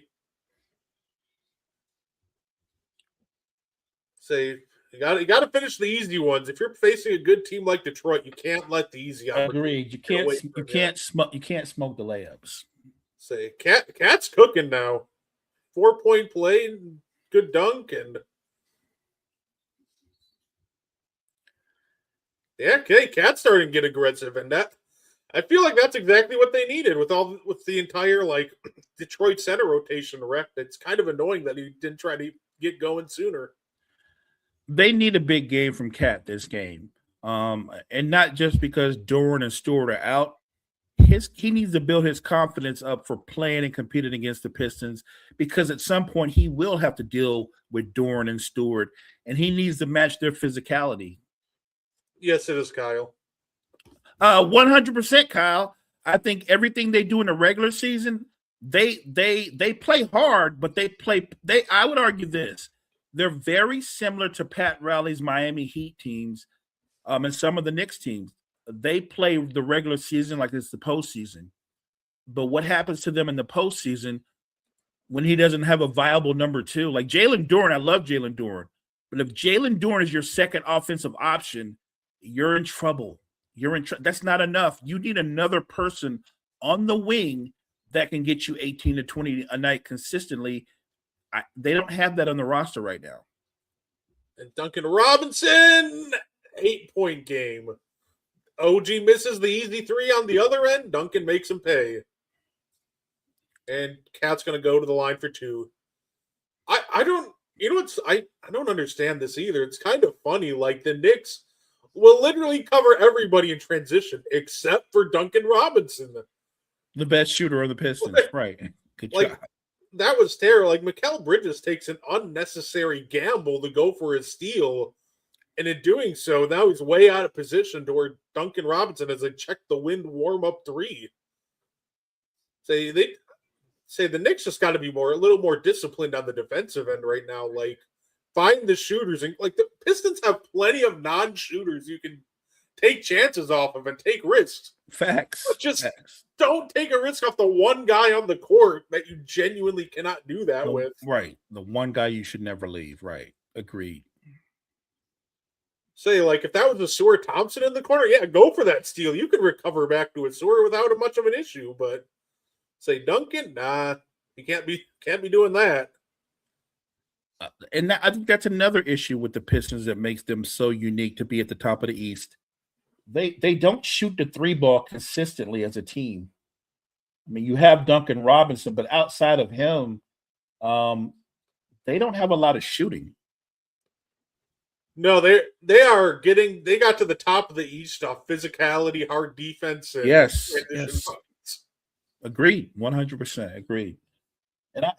And don't get me wrong, I love watching them play. They almost have an old school style of play, especially on the defensive end, that they know because they're so physical, they're going to get a lot of fouls called against them, and they still think it's worth it. Oh, absolutely. Like I said, I appreciate everybody who's here in the chat or just passing by. Like I said, we're just having a little fun doing a watch along. You know, the NBA's back, first game off the All-Star break. Say on Prime TV. So figure why not? If you like the discourse that you're hearing, you can check us out more on, Wire to Wire Podcast Network, or we do have an And One Podcast / Meaty Boys Podcast Discord page. So if you want to continue the conversation over there, if you like Discord, let's say we got a page over there, and it's got a topic for everything. So, Mo, did you see that one Lakers thing that I shared earlier in the one group chat? I missed it. What was it? Oh my! So it was the funniest thing ever. So this guy says in 28, and this is a guy obviously complaining about, LeBron's run and he only got the Mickey Mouse ring. But Right. This is the funny part to me.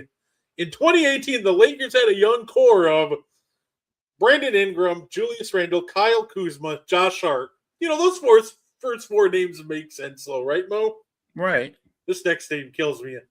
Channing Frye, Zubac, Caruso, KCP, Lonzo Ball. Okay, those next four make sense. Isaiah Thomas. That killed me. Like, what? You're talking about a young core. Why is Channing Frye and Isaiah Thomas post hip surgery here? I remember that we had IT on the roster for a while, but like most of his stops past those surgeries, he just never was the same player. And I'm not gonna lie, I don't even remember Channing Frye being on the Lakers. It must have been one of those blip things. I have no recollection of him being on the Lakers. So the young core was the whole roster, pretty much. Yes, and look, LeBron shows up, and you know how it goes. Start getting rid of young players, and I'm okay. It worked out. Right. I understand the psychology. I'm ready. I'm willing to sacrifice what they could be for what I know Anthony Davis is. And it worked out. You got a title out of it. Whatever people think of that title, it's a title and it counts. And so it did work out. And that's what I always tell my fellow Laker fans. Like, look, if you sacrifice the future, but you do win that title, then it worked out. You get, like, I know you'd love to have 2 titles, but if you get one more, which they did, then it was worth it. Especially like nowadays with parity being so rampant. Like nobody's won 2 titles, like back-to-back titles since what, the 18, 17 and 18 Warriors? Yeah. Like it's been a while since somebody's gone back-to-back, so there's really no shame in not winning a second one. And did you see the news with the league going to try to implement anti-tanking measures? And what are those? I did not see that. Oh, you were ready for these concepts? We'll go one by one, and we'll see how much you like them. The first idea they had: first-round picks can be protected only top 4 or top 14 plus. So they're going to want to mess with pick protections. Okay. Lottery odds freeze at the trade deadline or a later date, which I think could be disastrous if they try that one. I don't like that at all. Like, okay, Mo, if you're a team that's going to tank, do you really care if you start tanking from game 1? Like, what's the difference? All you're going to do is have a full season of tanking if you do this whole freeze it at the deadline, because what's in the first half? Well, we got to tank. We got to get that good, spot locked up. But then second half of the year, it's, oh, well, we might have a team next year. We don't want our key players getting hurt, so we're just going to keep it moving. Yeah, I think you hit the nail on the head. I could just start the season tanking. You know what I mean? Like we could. Oh, so there's a way around that. We'll just be god awful to start the season. Look, I get what Silver's trying to do. I think there's more practical measures you should try to consider, but the stuff that you just told me, so extreme. I don't think that will work. I actually think that would make things worse, much worse. No, absolutely. Another idea. Oh, good hit by Cade. Another idea. No longer allowing a team to pick top 4 in consecutive years and or consecutive bottom 3 finishes. Huh. It's Wait, intriguing. so if I get the number 2 pick in the draft 2 years in a row, I can't have that second pick the second year? What? Yes. So what does that mean? Instead of getting the second pick, I go to like the 5th pick? Yeah, I guess you just get bumped to 5. Or So look, I get how teams tank and that annoys people, but what if that second pick is, say, is Donovan Mitchell, right? Let's say the first pick is, I'm just throwing names out there, but the first pick is Hallie. I get it. Hallie's a franchise point guard. The next guy is Donovan Mitchell. And I don't get to have Donovan Mitchell because I've got to go down to 5. And then the 5th guy is like Walter McCarthy. You know what I'm saying? Like, you know what I mean? Like, something's wrong. I think about what that could do. Like, you could sit there and go like, yo, there's 3 great players in this draft. Like, 3 of them are legitimate franchise players.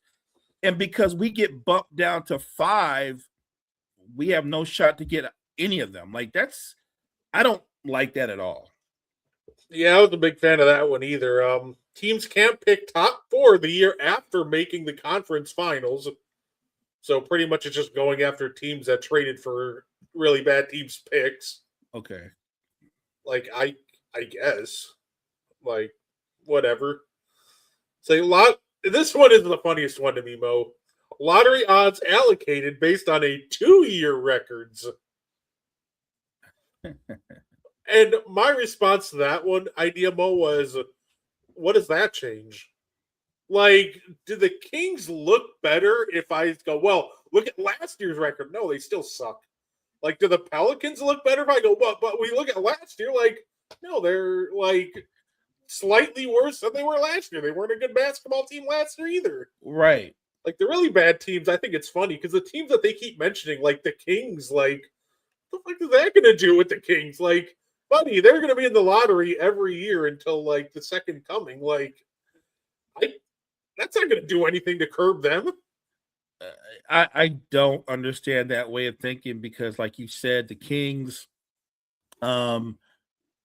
usually the Wizards are there, but the Wizards might surprise us next year. They've made some smart moves, but the Kings have been in the lottery. To me, it feels like they've been in the lottery the last 2 decades, and the sad thing is, A, they've gotten it wrong multiple times, but B, when they've gotten it right, Brett, they've traded away the player. Like, when they've gotten it right, they didn't show the patience that you have to show as a franchise and as an organization to let the player develop there with them. They make panic moves.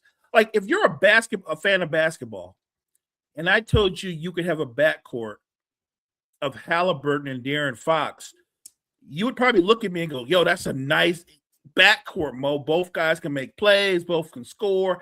Halliburton's a legitimate 6'7", so he can actually guard 2 guards, so it wouldn't be about size or anything like that.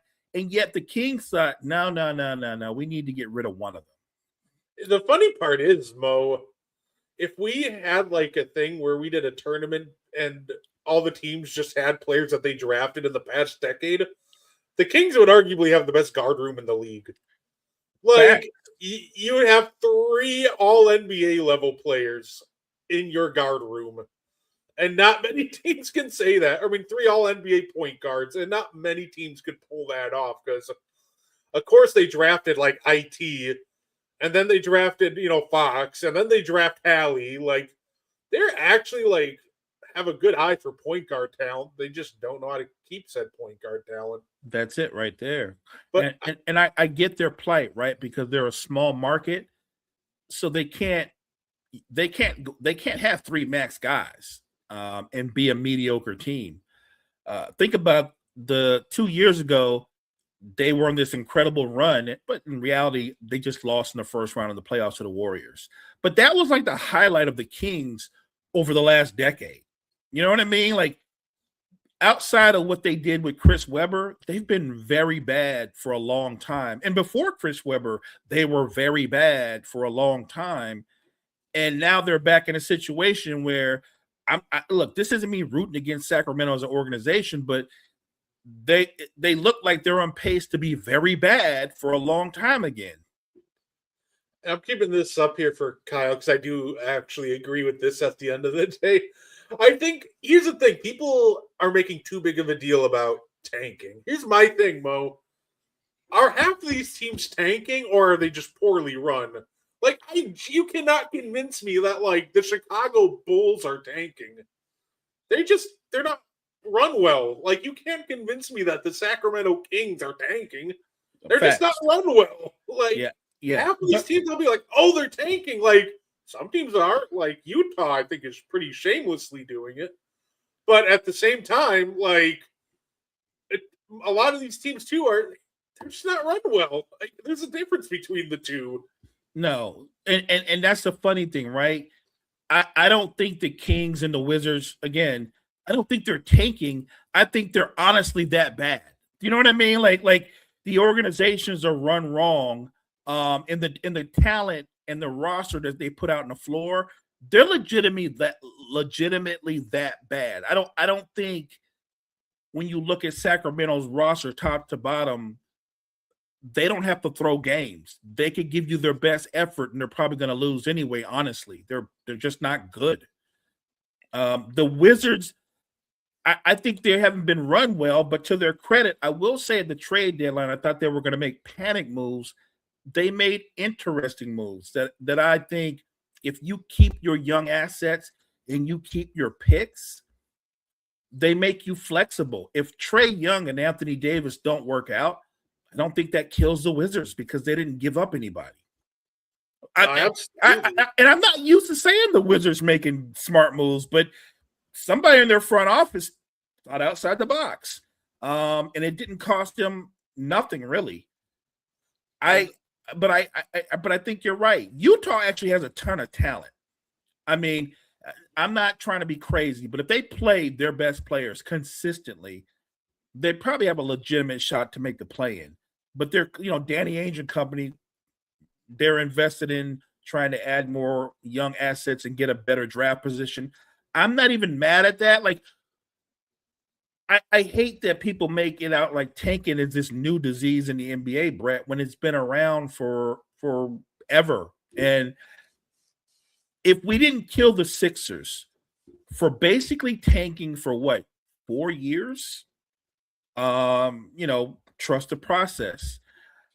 And they did have some success with that, right? They hit obviously on Joel Embiid and they hit on Ben Simmons, obviously. They did not hit on Markelle Fultz. They did not hit on what is the big man's name? Ja Okafor? Yes. On both of those, Sark and Jahlil Okafor. Okafor had talent, but he's got the motor of a snail. And because the league shifted again when he got in, he's effective in the restricted area, but he can't really shoot from any kind of range, doesn't play defense. Like, he would have been a much better basketball player 10 years ago. But in today's NBA, he's a luxury, not a necessity. You know what's going to be funny? If they bring back the Supersonics on an expansion, they might win a playoff series before the Kings win theirs. That's so scary, but I think that's true. Supersonics beat the Kings in the first. Yeah. I don't even think that's crazy. I really don't. Garpex. Yeah. The Bulls could never figure it out. Like, the Bulls are the perfect example of a bad front office because for example, like, you make a mistake in the draft and draft Patrick Williams, and then you double down and go, here's $90 million. And you did it before you even had to extend him. So, like, I don't even think that contract's kicked in yet. And you're just like, excuse me? What are we doing here? Yeah. Look, John Paxson is as bad a GM as he was a great role player.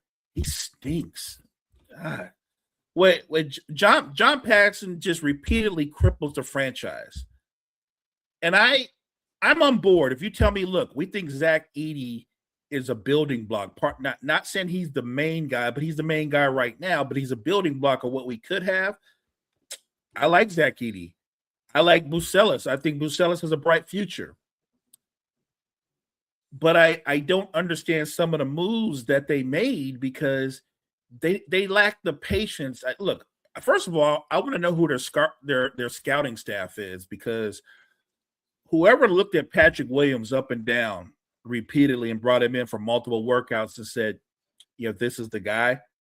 I don't know how many times you can get fired. They should be fired repeatedly. Like that was just a horrible call. The only call worse than the Patrick Williams call would be old boy that got drafted from Cleveland a few years back. Bennett? God, my God. You know how, Brett, you're really big on this. So is Kyle, a few other guys at Wire to Wire. You guys like to break down the film and look at them and see their strengths and weaknesses. I actually look for film on Ben. I'm talking about, like, I was looking for his high scoring games and and even in those games, I didn't get it. I did not get it. And plus, I was looking at the competition he played against, and I was like, I don't understand what Cleveland sees. I didn't see it. I don't understand how some of these scouting guys just stealing money. And the 76ers traded Drew Holiday too. Yes, they did. Yeah, facts. Yeah. Yes, they did. What did it say? Wait. The local media in Chicago told fan base Patrick Williams' comp was oh my God. This is a true story because I have seen this multiple times. Like when in the draft process, after he got drafted, they're like, player comp, Kawhi Leonard. I'm like, who? Like Kawhi Leonard in like high school? Like as NBA Kawhi Leonard. Kawhi Leonard. Like it's such a. It just feels like some guy. I feel like teams. Okay, I'm trying to figure out the perfect way to phrase this. That's a horrible player comp. Probably don't try to draft guys based on you think they can have outlier development like Kawhi Leonard. Right. Like, production does matter, but being realistic in your standards does matter. Like, how many people have developed like Kawhi Leonard? None. There's a reason why Kawhi Leonard's kind of one in that regard. He is a one-off in my book. And look, the thing about Patrick Williams is, though, I don't get it because Patrick Williams is a power forward. Kawhi Leonard's a wing. I don't get the comp to begin with. And by the way, as a power forward, he's not even a good power forward. He rebounds like a two-guard. I don't want to kill Patrick Williams. I hope Patrick Williams turns his career around, has a really good career. I always root for the player, but when they get it that wrong, like the local media, they should get roasted for making that player comp. Somebody should point that out. Like, I want names attached to that. Who specifically said his player comp is Kawhi Leonard? Like, wow. Like, I would argue his player comp isn't even Jeff Green, let alone Kawhi Leonard. Like, come on, man. Like, he's not even Jeff Green. And that's not even an exaggeration. Not even Jeff Green. No, you know, I also saw something interesting on Twitter, Mo. So, you know, Enes Kanter was going on one of his rants, and I'm like, oh God, I hate seeing that guy pop up. But the only reason I'm mentioning this, Mo, is because the way this guy phrased it, first 4 words of his like tweet, to, talk about what Kanter was saying, NBA legend Enes Kanter. I'm like, hold on. Who's an NBA legend? Like, is he even like a Portland legend? Like, where is he a legend at? That killed me so much. I'm like, hold on. Like, we are throwing around the term legend really loosely here. Yeah. Look, you could say NBA veteran because he is that, because he did play the league for years, and he was a good player, but no one's ever going to call him a legend. Right. Like, well, Kyle brings up a point. He's probably a legend in his house. His own family probably even knows better. They're like, big dog, you're an NBA vet. Get it right. Well, No, they probably call him a legend to his face. Behind his back, they probably tell the truth. yeah,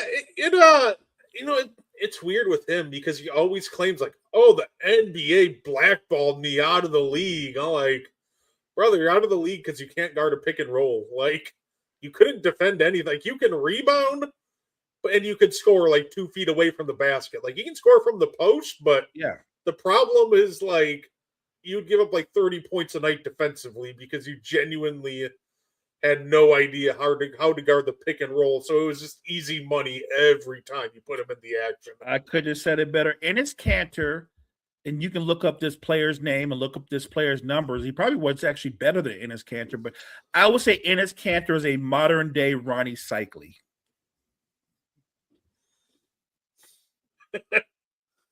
Jason Caffey is a Bulls legend. Yeah, they like to throw around. The media throws around the word legend a little too loosely at times. Oh, ouch! That last part's brutal. Hey, give Cat credit. Can't defend a pick and roll either. Yeah, but Cat can like score more than 3 feet away from the basket. That's fair. That's fair. Although Cat has scoring versatility. Cantor just really didn't. He had a post game, but as soon as you pushed him out, that's kind of it for him. yeah, again, legend is a lot. Just say he was a professional basketball player. That's fair.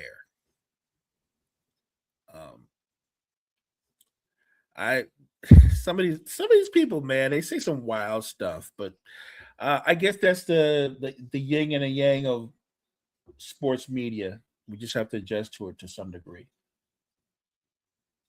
No, absolutely. Look at this game right now. The Pistons are in complete control, 90-79. Look, the game's far from over, plenty of time left, but they just kind of they know how to grind the Knicks down. They just wear them down. If Cantor's a legend, then Scalabrine is a Celtics legend now.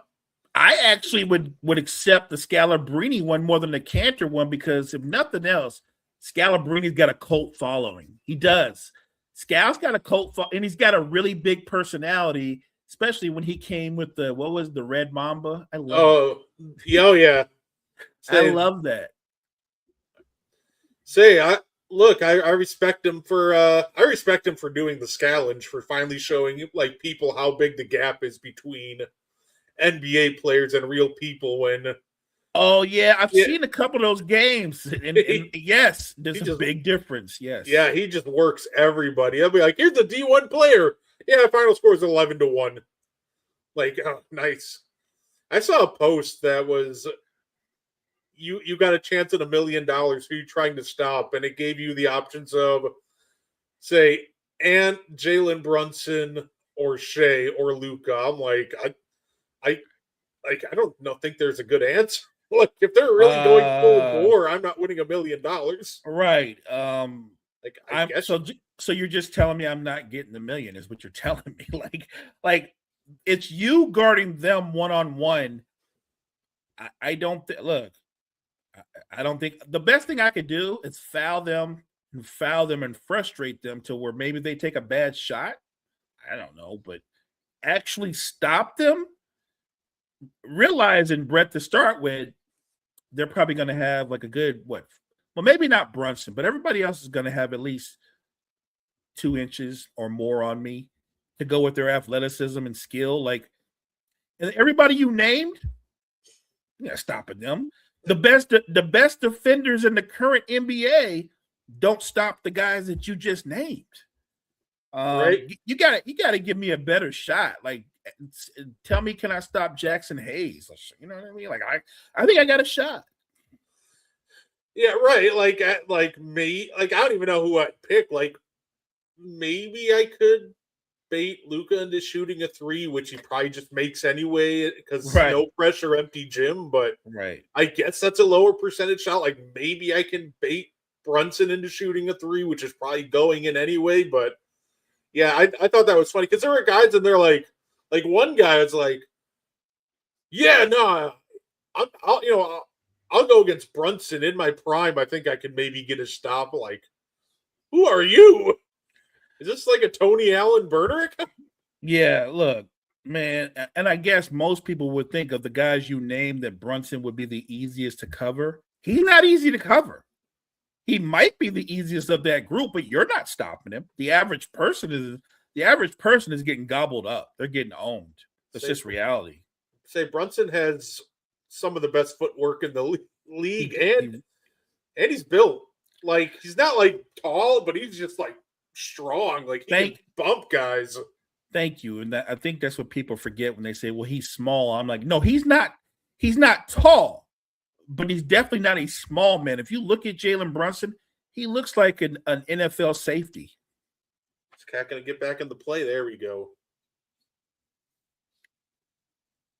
Say, I'm shocked that there's been a lot of physicality. I'm shocked we have had no technicals given out. Refs are letting them play. Normally in this NBA, a game like this, both teams would be shooting upwards of 25 or more free throws, but they're letting them play. I do like that the current NBA, what they do is once the playoffs start, they adjust for a lot more physicality. I think they found a happy medium to where they don't call every touch foul.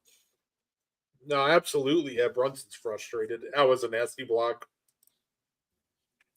Steve Kerr will go to Rucker Park and score 50 on the best play at the park.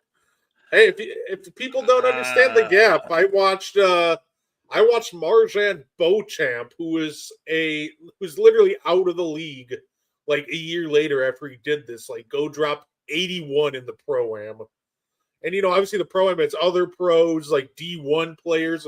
Yeah, Beauchamp just went in there and dropped a casual 81, and it was out of the league a year later. Like, I don't know about the Rucker now, but the Rucker in the late 90s and early 2000s, Steve Kerr would not have walked in there and done anything. That was back when guys like Stephon Marbury and Ron Artest, like they got big names. And I'm not knocking Steve Kerr, but when the guys that competed showed up, he didn't show up to the Rucker for a reason. Steve Kerr was a smart man. That wasn't a good spot for him. Yeah, my bad. I lost track of refreshing the scoreboard. There you go. Yeah, this is brutal. There we go. And yeah. And everybody's like, yo, the Knicks need to win tonight to show that they can beat the Pistons, even though it'll be without Beef Stew and Jalen Duren. I felt like whether they won or not, I don't think it would change how Detroit approaches them, because I feel like all the pressure now is on New York. It's not on Detroit. It's all on New York. And Detroit has nothing but absolute confidence versus the Knicks. Any lineup they put out there, they're good with. If you want to put Mitchell Robinson out there when he's healthy, yes, he's a great rebounder, good rim protector, but he's not an offensive threat at all. He's a zero-range player, no offensive game at all. So versus a team like Detroit, I think he would hurt you more than help you. I think he can be effective in spot duty. But to me, just watching this game, Brett, honestly, like I said, this has played out just like the other games. And it's not, nobody can say it's luck or it's an accident. If a team blows you out 3 times in a row, that's your relationship with them. They don't respect you. And I know the Knicks will say all the right things, like we don't care who we play in the playoffs, we're just trying to win a title and all that. They don't want to play the Pistons in the playoffs. They don't want that. If both teams are fully healthy, I think the Knicks are going home. I completely forgot that he was on that AAU team with Banchero, Pritchard, and Flynn. Say Pistons were better in that playoff series, a lot inexperienced. The Knicks right now remind me of the depth that the Lob City Clippers had. So much talent and depth, but didn't accomplish much. Yes, yo, that is a great comment. That is the comment of the night so far. That's dead on. That is 100% exactly what they are. You look at the Knicks top to bottom, they can go like 9 or 10 deep, and you recognize most of the names, and yet look at Detroit. you couldn't name most of the Pistons roster top to bottom, and the Knicks can't handle them at all. I think Detroit has more athleticism. They have more youth, energy, physicality. And even though I'm a huge Brunson fan, Cade will be the best player in that series. No, that's fair enough. Lob City Clippers. I think the problem with the Lob City Clippers depth half the time was they were just old. Like they would get guys who were quality players that maybe they had a good year, but when I'm looking at your backup small forward, it's like I'm trotting out, Jared Dudley and guys like your backup four is Ryan Hollins. Like it's guys who are like solid vets, but as soon as you got to the end of the season, they just looked completely gassed once the playoffs started. They did. I mean, I get what you're saying, but they did have a few teams where really were loaded. Like you're like, oh, absolutely, they have everything. And so that goes back to the conversation I started earlier about Chris Paul. Every time Chris Paul lost in the postseason, it wasn't because of injury. There was a couple times he lost because of injury, but most of those seasons with the Clippers where they couldn't get out of the second round, that wasn't about injury. That was just about that team and that core coming up short. Like, Brett, you and I talk about this one series, this one game in particular, all the time. We joke about it. The Clippers have the Rockets dead to rights. They're blowing them out. They've got a lead. James Harden is on the bench. This series, this game 7, it is a wrap. And here comes Josh Smith. Who else? It was nothing but reserves. And they blow the doors off the – this is what Chris Paul on the floor, DeAndre – all their guys. And they lost that game and that series. And James Harden didn't do anything. Yeah, it's one of those things where Pistons are going on another run. Yeah, it's one of those things with the Clippers. They definitely had talent. I'm not trying to say that. I think half the time it just felt like on top of the core coming up short, it almost felt like also at the same time they just kept getting out-coached in every series. That part I agree with. And so I get it. When you're a franchise like the Clippers that had minimum success at most, it's weird that the Lob City Clippers are like them. It's like their signature run. Because it was. That was the Clippers had never been that relevant over that long a stretch of time ever. And look, that's primarily because of Chris Paul and Blake Griffin, DeAndre, but Chris Paul was the engine. So this is in no way me not saying how great Chris Paul was. I guess what I'm pointing out is winning championships isn't easy. And No. it doesn't matter if you have a loaded squad. That doesn't mean by default y'all going to the finals. They don't play out that way. That's the beauty of sports. I remember one series they were playing the Grizzlies. This is your Grizzlies with Tony Allen and Zach Randolph and prime Mike Conley. And the Clippers were up 2-0. It looked like they were going to sweep. That's how dominant they were in those first 2 games. And the Grizzlies went on to win the last 4 games. They beat the Clippers in 6. And it was primarily because Mike Conley had a series of his life and he played Chris Paul even. Yeah, no, that Clippers team, like I said, they definitely had the talent to win it all. I'll never deny that. They were a weird team. Like I said, it felt like sometimes the depth was old and got tired, and when they finally had the right teams to win it all, then they would just they'd blow leads to bench lineups and they'd get out coached in a lot of series. It was always like something slightly different. And it was always so entertaining to watch. Is it this is like low-hanging fruit, but I guess some of that we can blame on Glenn? Oh, absolutely. Oh my gosh, yeah. Let's say we all know he ain't making any good in-game adjustments.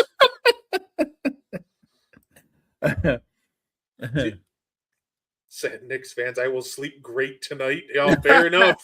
That's funny. I Yeah. remember the most hilarious series to watch with Rivers was actually, I think it was like the last year he made the playoffs with the Clippers. I think it might have been the bubble or the year before that.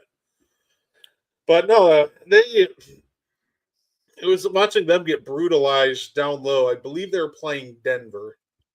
And watching them get brutalized down low and continuing to run Montrezl Harrell minutes, even though Montrez is getting murdered down low. Oh, man. Like, it was so confusing to watch. I'm like, dude, you got to run Zubac heavy minutes here. Like, you can't be doing this whole Trez gimmick. But he just kept running Trez. And it's like, well, yeah, you're getting blown out in the Montrezl Harrell minutes. Good job, Glenn, I guess. Was that not you because you would know this better than me? Was that not the year Montrezl Harrell was Sixth Man of the Year? Yeah, he had this amazing. Matter of fact, he had like 2 or 3 really amazing back to back. He was just terrific as a sixth man. But I thought that series, and I'm glad you brought it up. That series exposed Montrezl Harrell's kryptonite, because the struggle was when he was on the floor. Most teams struggled to match up with him because most bigs couldn't keep up with him, because he was very quick and athletic for a big. But what Denver exposed real quick was he was a horrible defender. And even though he had really good footwork on offense, he did not slide them puppies on defense. Like I literally think that showing was the beginning of the end of Montrezl Harrell, because he came back the next season and then his role was diminished. And then the very next season, he wasn't on the same team. And Montrezl, I feel like he was out the league like within 2 or 3 years after that. Like, Montrezl Harrell's not an old man. Like, I mean, maybe now he's maybe in his early 30s or whatever, but his career, I mean, just gone that fast. Yeah, and like those that's like high energy guys that didn't particularly defend really well and could only finish around the rim. Once the floor started to get space, those guys started to get like out of the league really quick. Another guy in that same mold, Kenneth Faried, the Manimal. I'm glad you read my mind. This is why we do this show, ladies and gentlemen. My partner sometimes reads my mind. Exactly. Kenneth Faried was basically Montrezl Harrell before Montrezl Harrell. A good defender, but not but basically he was a power forward, but he was an undersized power forward. And he did not have small forward skills. Hardworking guy, but didn't have any range, could only really score in the restricted area. And the league shifted, Brett, and they ran him out the league. He didn't get old. They ran him out of the league before he was 30. Oh, yeah. Isaiah Stewart I never heard that name in a poor while. man's version of both. I think Beef Stew is a combination of them, but to Bickerstaff's credit, he plays him in really smart spot minutes. Because he brings another level of athleticism and physicality to them. Look, I like that comparison. I do think if I took Isaiah Stewart, he's a mix of Montrezl Harrell and Kenneth Faried. I like that. That's a good call. I would just say that he's clearly, and I don't know him personally, he's clearly meaner than either of them. Like Montrezl, like Beef Stew walks around with a chip on his shoulder. Beef Stew in that fight was against the Hornets was maybe the greatest thing I've ever seen in a fight. I have never seen somebody run off the bench like he did. The fact he didn't ice pack still on his knees. He didn't take his warm up off or anything. He just sprinted to Miles Bridges and started throwing haymakers. Now though, I honestly this Montrezl Harrell's one guy I personally didn't enjoy watching because of all the limitations. I'm I get it. He plays hard, but I don't know. I just don't like watching him. Anytime he'd frustrate me, I'd call him the Energizer dummy, because I'd watch him blow so many rotations, in the most stupidest ways defensively. I'm like, God, this guy's so full of energy, but he's so dumb, and I don't get it. Like I said, I respect Trez. Shout out for the great career, but he was the one guy that I would just get so frustrated watching. Somebody just pointed it out. Stewart is basically, I think Kyle's right. Stewart is their Charles Oakley. He is their enforcer. He's a tough guy, but I don't want people to think he's a stiff. Isaiah Stewart is very athletic for his size. and he is effective in the restricted area. He what I like about Isaiah Stewart is nobody has to tell Beef Stew his role. He knows his role in the Pistons. Yeah, yeah. He say Nurkic did punk him last year. Nah, say where was it? Yeah, say Reed Dion said that earlier too. I mean, yeah. I'm just saying.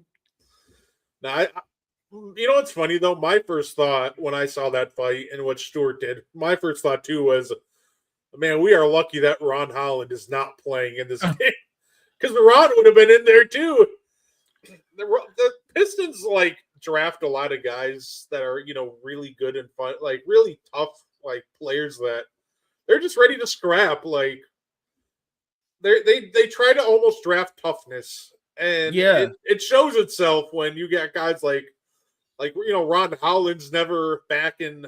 Ron Holland's always ready to throw hands. Like Beef Stew's always ready to at least try to do something. It seems. I look. They draft a lot of tough-minded, hard-nosed guys that maybe weren't as highly sought coming out of college, and maybe that's why they love those types of guys because they play with chips on their shoulder. You're right. I would argue that if Holland was playing, he would have beat Beef Stew off the bench. Because Holland runs hot too. He runs hot too. Like you can tell. I said this one time watching him. Like if he could ever just control himself a little bit more, Ron Holland's going to make a couple of all defensive teams. I was going to say those two would have been like the brothers of destruction. They'd double choke slamming Bridges through the announce table. By the way, I want to give a quick shout out to congratulations to Chelsea Gray for winning the 1v1 Unrivaled Ladies Tournament this year. Oh, correct. Yeah, congrats. I actually watched that. I love the intensity of it, especially the game against, I think it was her and Paige Buckets. That was crazy. Yeah, I'd say her and Kelsey Plum had that fun game that Kelsey was hot once. They called that foul on her to end it. Anthony Mason would have, Mason was different. I give you that. He was different. And he was skilled and different. Like Anthony Mason could have played in today's NBA.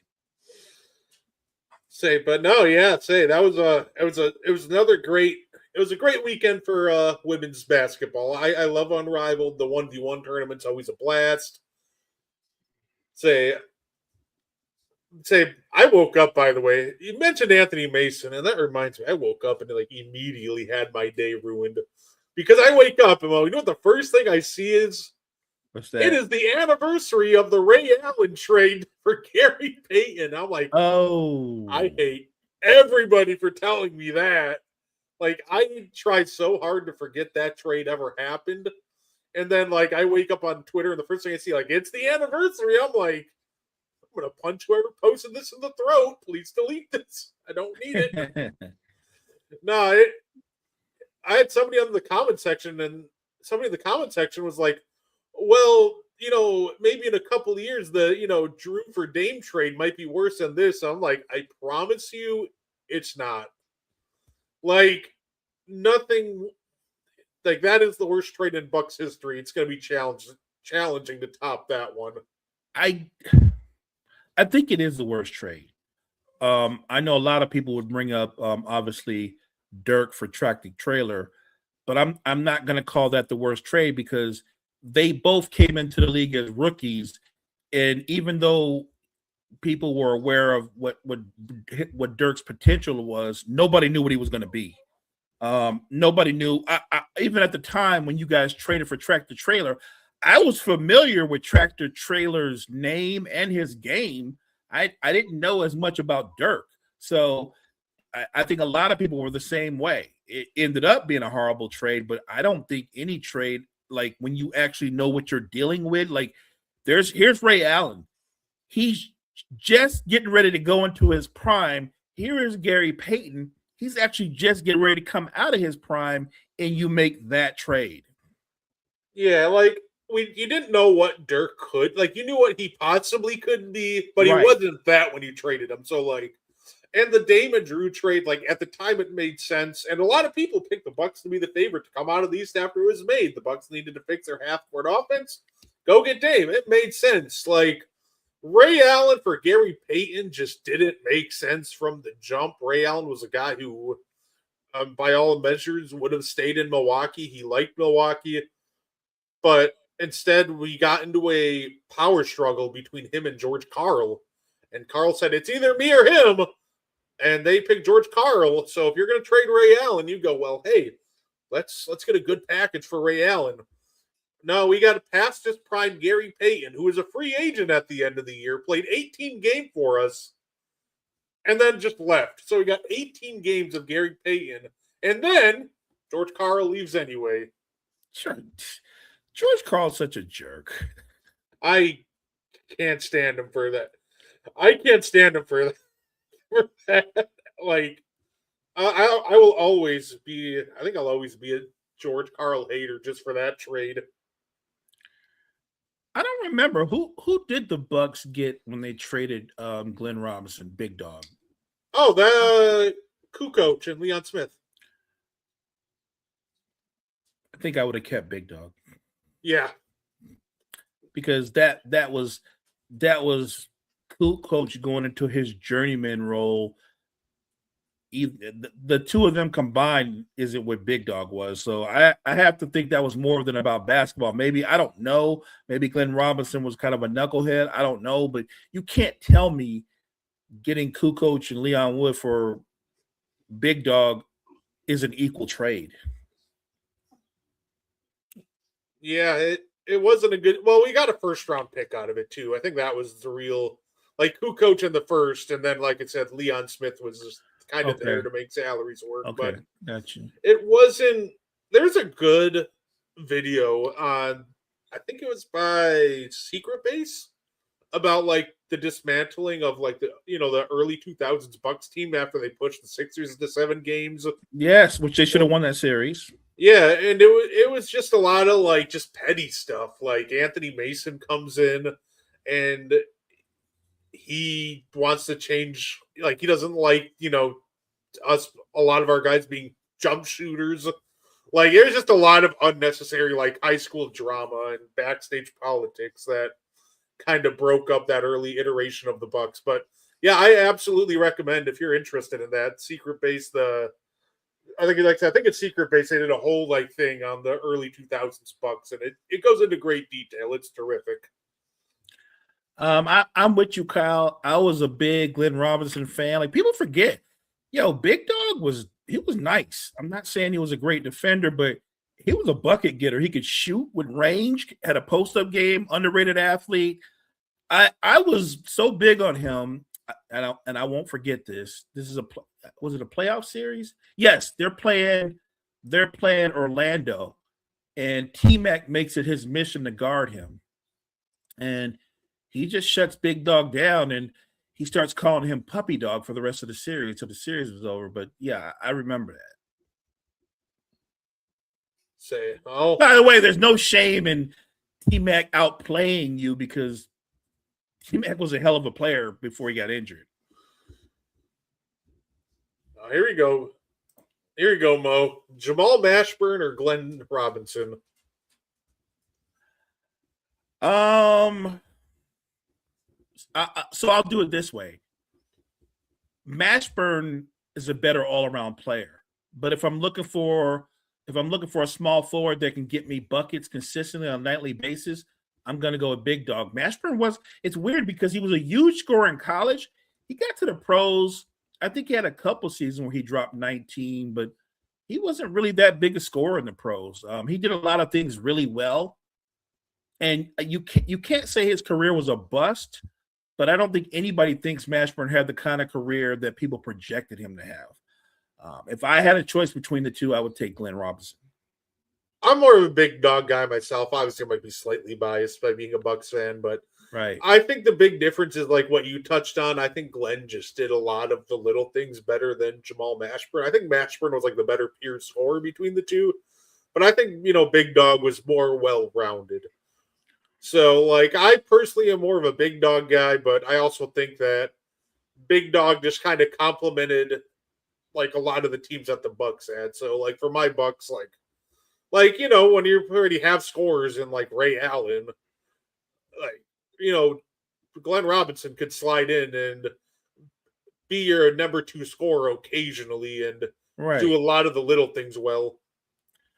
But that's why it's so frustrating. I probably will look up that is it a documentary or is it just somebody that put together something about how they broke up the 2000 Bucks? Because to me, that team, you keep Ray Allen, and yeah, you might change some of the guys around him, but there was a time when Ray Allen was good enough to be the best player on a title contender. Do you know what I mean? Like that people forget that. I know they if you came late to the dance, you remember the guy that was a catch and shoot guy with the Celtics. That wasn't Ray Allen. Ray Allen used to break people down off the dribble and dunk on people's heads. He wasn't just a jump shooter. And I would have built around Ray Allen. If him and Glenn Robinson weren't getting along or there was something wrong with the chemistry, I'm keeping Ray. I'll move anybody else, but I'm keeping Ray. Yeah, if you literally just go on like YouTube and type in secret base Bucks, you'll get the it'll pull up the video for you. It's like how the Bucks scrapped contender and then refuses to rebuild. Yeah, no, absolutely. It's like I said, secret base has just a lot of great like guys covering. UConn Ray Allen was different. Yeah, facts. Man, I remember those battles between Ray Allen and AI. Like the I feel like sometimes college basketball lacks that same intensity. No, absolutely. Yeah, so that does it. The Pistons win comfortably, 126-111. The game really, the Knicks had their chances. They cut the lead down to 2 at one point, but it really feel like the nexus, like turning point of this game, Mo, was that missed lob. Yeah, like big play. They mess up on the alley-oop. They don't convert the point-blank look. Duncan Robinson hits a 3 at the other end, and they never got close again after that. And again, and I know I sound like I'm on repeat, they just wear the Knicks down. They just ground them out. And I think Kyle mentioned it in the chat, and Kyle's right. The Pistons are too athletic for the Knicks. They are. They just wear them down with their athleticism and their depth and their physicality. And I can't just say, well, the Knicks got to play harder. Like, I think the Knicks play hard. I just think that the Pistons are a terrible matchup for them. No, absolutely. But that's what we had for you today. Like I said, if you want more and one content, you can check us out on Wire to Wire Podcast Network, or like I said, we did make a Discord for the And One Podcast and Meaty Boys Podcast. So, like I said, if anybody ever wants the link, you can always I can always post that. So, let's say we definitely appreciate all you guys. Anything you want to add before we get on out of here, Mo? No, I love the chat, love the energy that we got tonight from you guys. You guys brought up a lot of old school names, great questions. The back and forth is always top level. So, thank you guys so much for joining us.